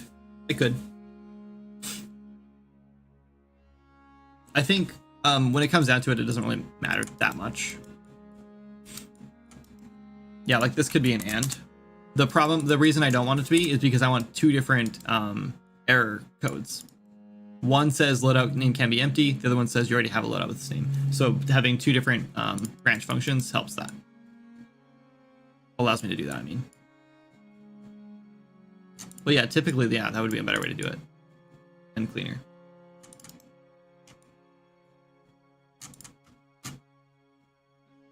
And normally I would have thanked you for being like, and I would have been like, oh yeah, let me fix that. Good call.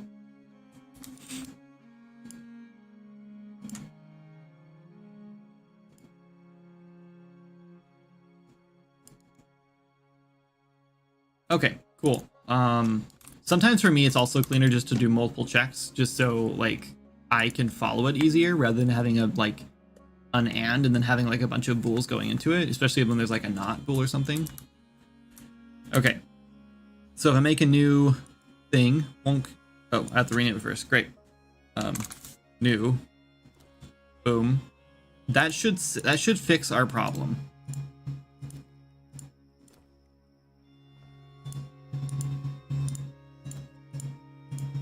That should fix that problem. I don't know if it's gonna fix the actual like equipping the broken staff problem. I still have no idea what was causing that. Like just no idea. It's insane to me that I deleted everything, started a brand new character, and it still showed up. Like I don't know. Like I truly do not get that. It's very weird. Like I 100% think that it's pretty likely that my loadout system had a bug or two in it. Like that was probably a bug right there. But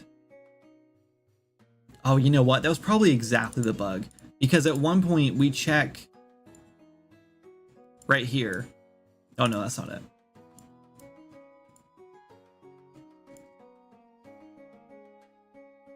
You know, no, it's right here. Change loadout. When we loop through, we check to see. Nope. No, we're using the index, so that wouldn't matter either. Unless we're changing loadout based on the name, but I don't think so. No, we're not. I don't know, because there's never anywhere where we check the name of the loadout.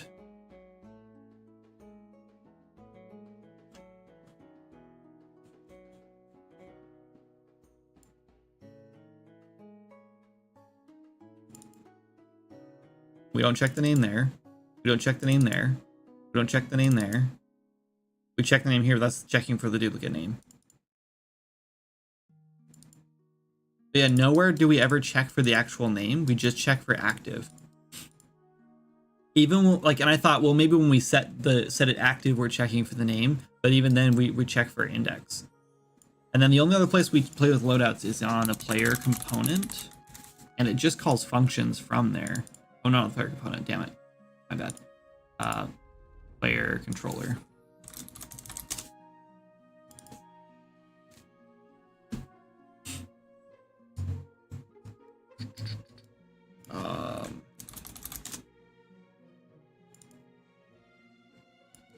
So we push the loadout swap button.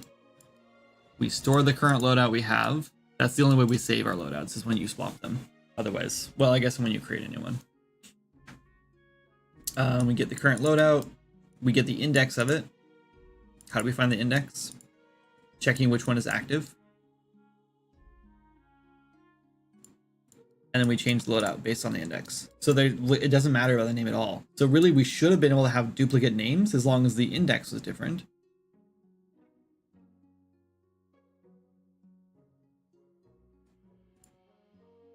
Which is very weird.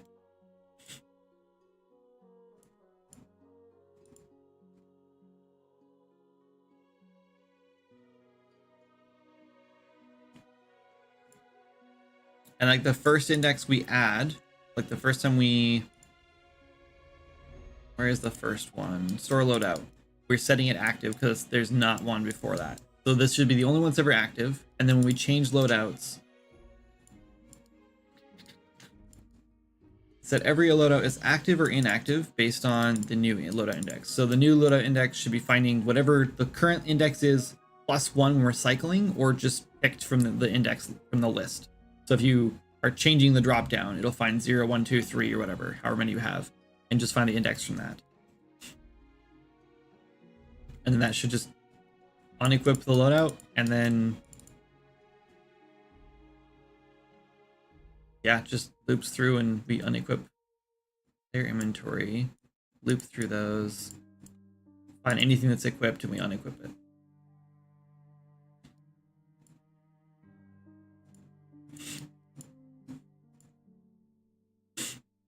You know, it would be nice if backpacks were just not included during loadouts, but I can also see a situation where players would want backpacks to be equipped. and gliders, whether you want to swap that out. And like, I know it's like tedious when people like make a bunch of loadouts and they have to go in and like they get a backpack upgrade, so they have to change it in all their loadouts. But I don't know how else to do it. I think that's just gonna be life with loadouts. Love it when cogs come together, but take a note of this issue in a notebook somewhere just in case it raises its head again. Yeah, I don't know where I would leave a note at because I want to leave it in here. I don't know. It's so weird because usually when you fix a bug, you're like, ah, there it was, that was it. In this case, it's like I have no idea what caused that bug. And like digging through this over and over again, like never really like gave us a solution at all. It like was almost like an unrelated bug popped up where I couldn't change, where it wouldn't change your loadout if you had the same name.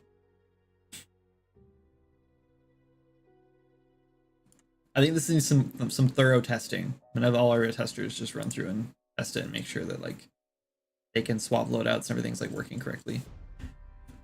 It's weird.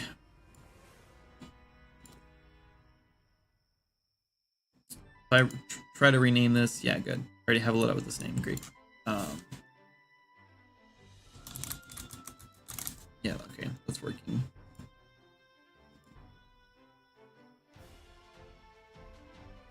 Interesting. If I write loadout here, or if I write adventuring here, and I have test here, you know, hit delete. Does this actually delete test? It should. Yeah, as expected.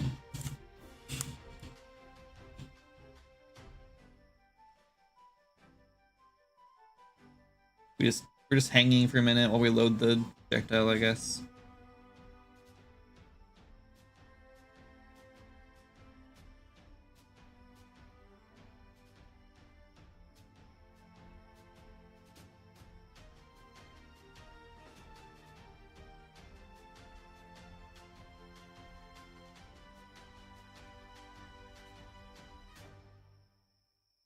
Come on.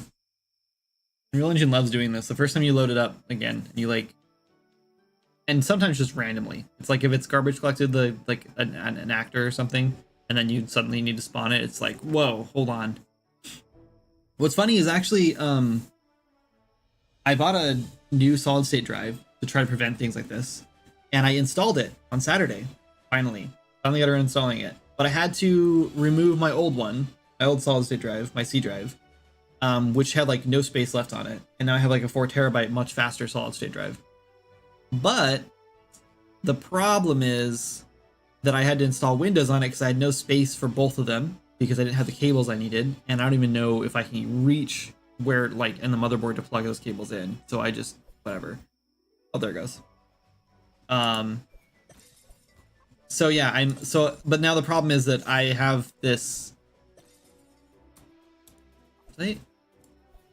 What are you hitting? Oh, okay.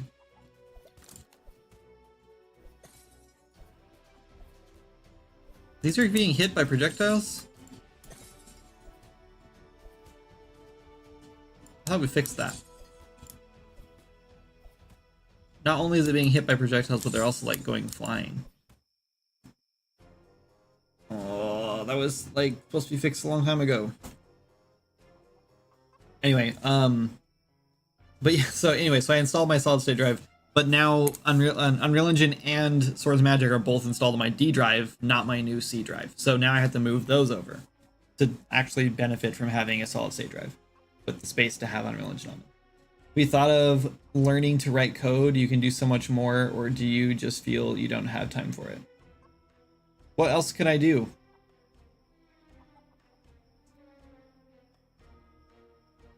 What more could I do with code that I can't do with blueprints, like Rainy? And thank you. Appreciate the compliment.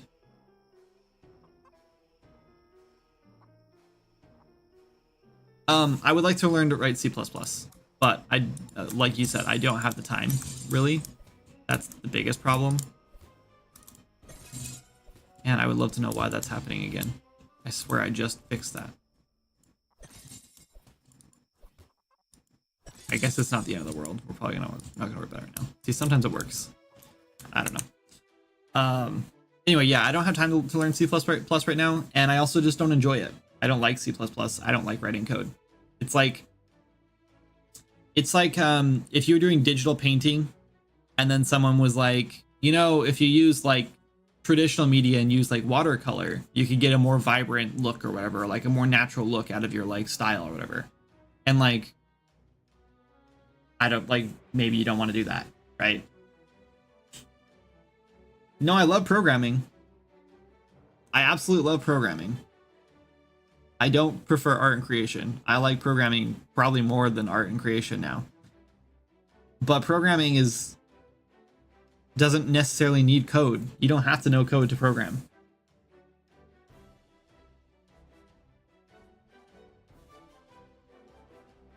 View property, blueprint, rewrite, edit anywhere. Lots of that. Yeah.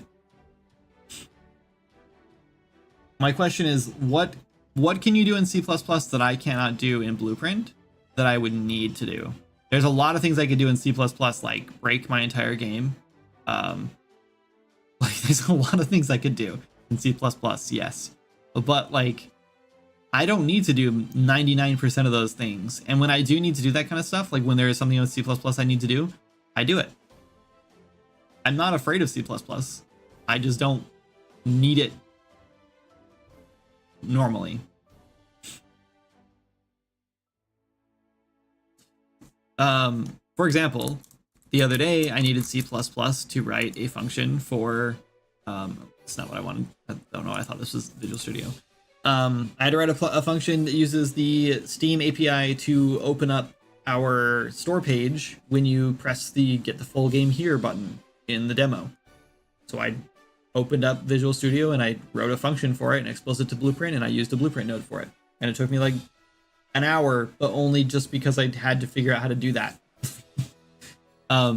C++ is a lot slower than Blueprint for me.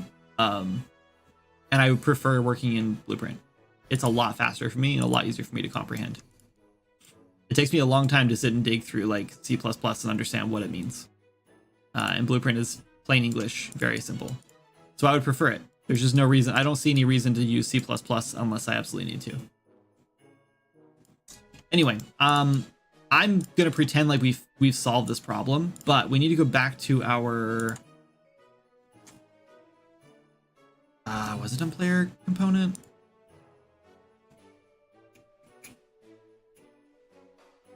What was it? It was our like equip.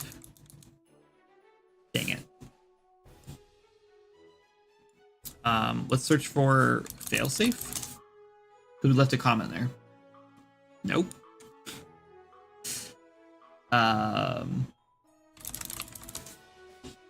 Maybe it was in the equipment master. Where was it? Equipment component, maybe?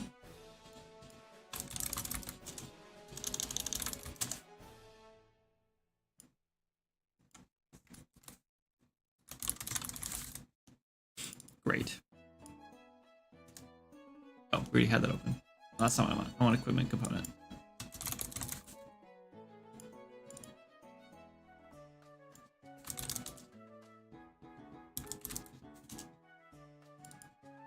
There we go. I'm plugging this in because I want this failsafe here.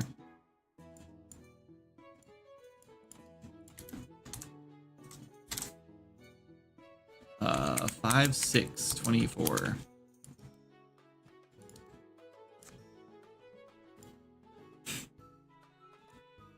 Okay. Well, since we can't get the thing to pop back up and break anymore, then I think we're probably fixed. Let's go make a new character just to like triple check it. Recent levels.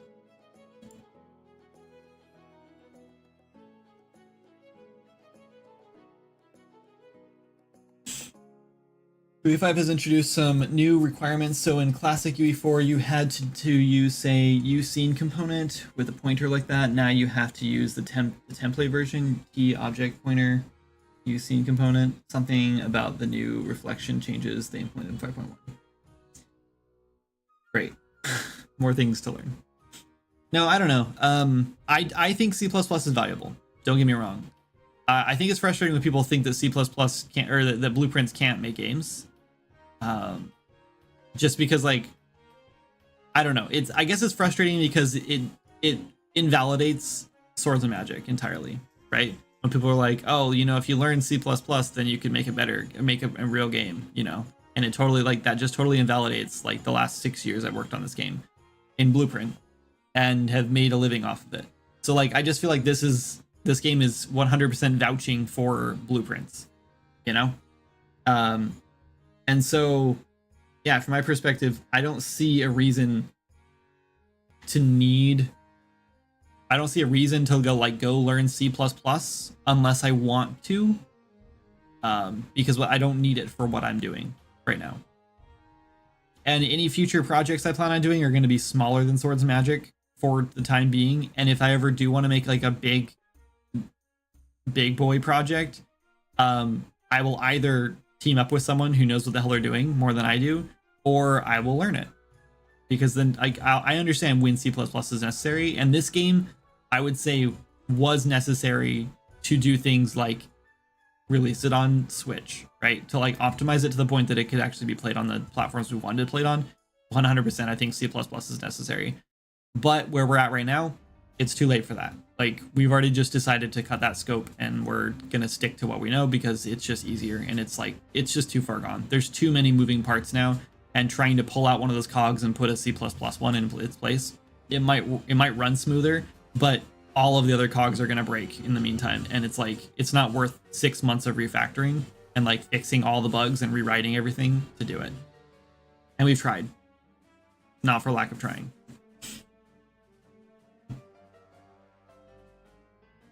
You don't actually have to use that template if you don't want. It's just helpful for object tracking for quick times.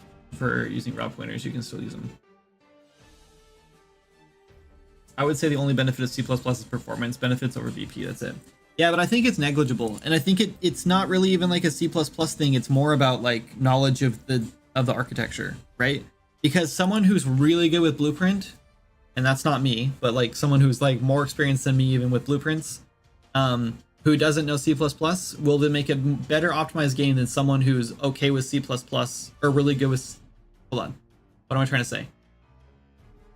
If you're really good at Blueprints but bad at C++, your game would be better optimized and better built in Blueprints than C++. Even if you know basic C++, I still think you're still going to make a better game if you just do full Blueprints at that point, right? Because, like, a full grown-up game of BP. Yeah, agreed. I'm not saying you should either. A full grown-up game. If you were going to make a game as big or bigger than Swords of Magic, I do think you should use C++. If you have the ability to do so. But again, if you don't know how to do C++, just because you like open up a script in C++ and like write a base class in there doesn't necessarily mean your game is already so much better. You know what I mean? You really have to know what you're doing in that regard. So if you like, in my case, even if I went and spent, you know, like, even if like my next project, I was like, I'm writing all my core classes in C++, I got this, and I'm just gonna expose things to Blueprints and make children from there. Like, it probably wouldn't get me anywhere. I'd probably be just as well optimized if I just did it in Blueprint in the first place. Like, I just don't think it would, I think that the difference would be negligible for me. Because I probably wouldn't write enough in C++ or know enough to write all that in C++ to actually make it worthwhile. Does that make sense? You picking up what I'm laying down? Okay, let's move on. It is 3 o'clock. I'm gonna go get lunch. Let's call this a day. I want to keep working, and I'm planning on coming back to after lunch, but not stream. Because I want to move on to well, I have another bug to fix that I want to fix. And I'd like to put the new stabs in, into the crafting data table, or yeah, the crafting data table, and then fix the other bug, and then I want to move on to skill trees.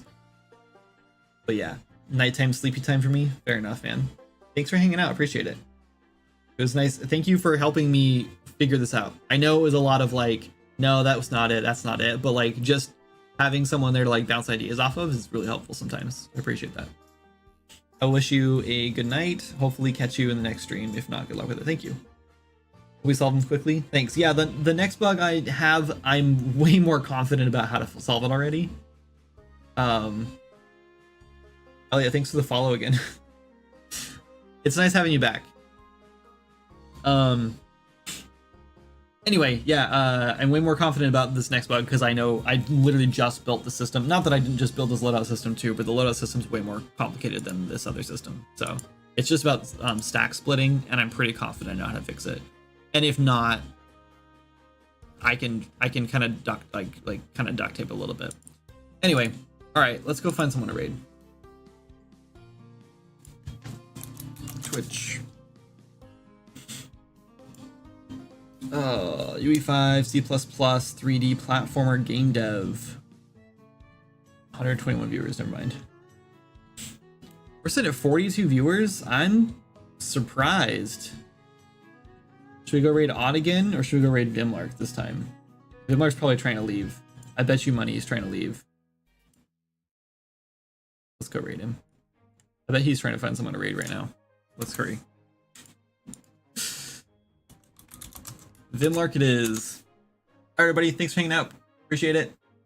Have a great afternoon, or evening, or morning, or whatever you're having, and I will catch you next time. Peace out.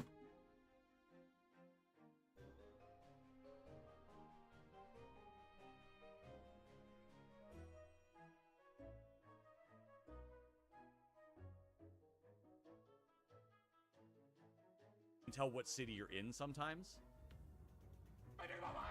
Kindred, no! I'm on the way out.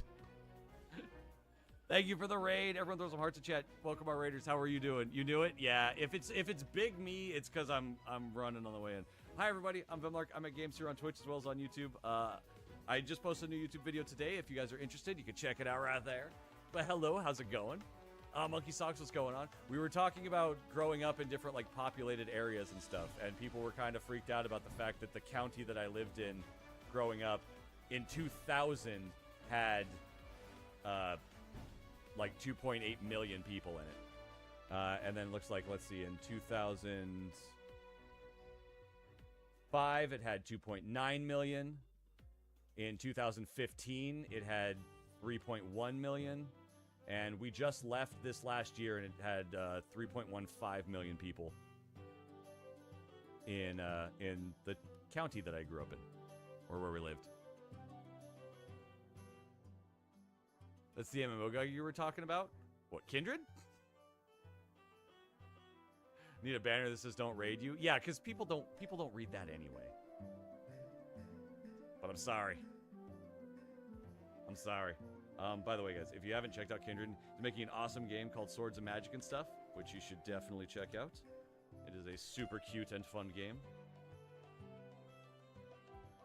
Go for Odd Oculus if you want to raid train. All right, cool. Yeah, we were just kind of like chatting for a couple more minutes, and then we'll be moving along. Odd Oculus. I haven't even looked at like who. I hadn't even looked at like who was on.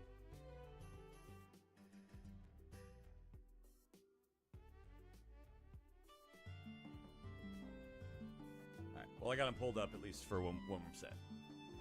Not trying to, yeah, I've got him pulled up for when I'm done. Looks like they've only been going for like an hour and 50 minutes, so we should be good, hopefully. To send everyone over there after. How's your stream then? Hope everything went good. Shut up, of course. Kidder, we got to meet up again. I keep, things have been all crazy. I've got like 2 more weeks of like nutty stuff going on, and then we should have a little bit more free time.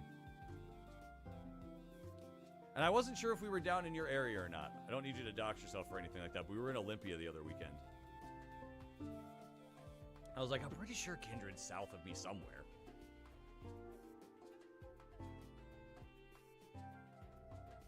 But we're starting to venture out. 30 minutes east of Olympia. Okay. Yeah, we're starting to venture out and stuff. We went to like a parade in Olympia, which is the... I totally forgot it was the capital until we were there.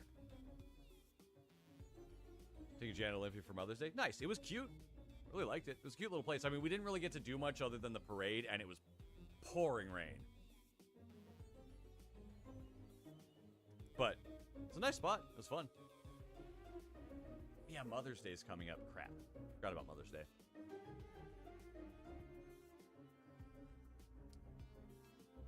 When isn't it pouring rain? I mean, true. In true Pacific Northwest fashion, literally nobody even batted an eye. The whole parade was going on in, like, dumping down rain. So it was pretty fun. Everyone was just kind of, like, outside in it. It's just what you do, because it's always there. Although the weather is starting to get real nice. So, that beautiful summer that, like, tricks everybody into coming here.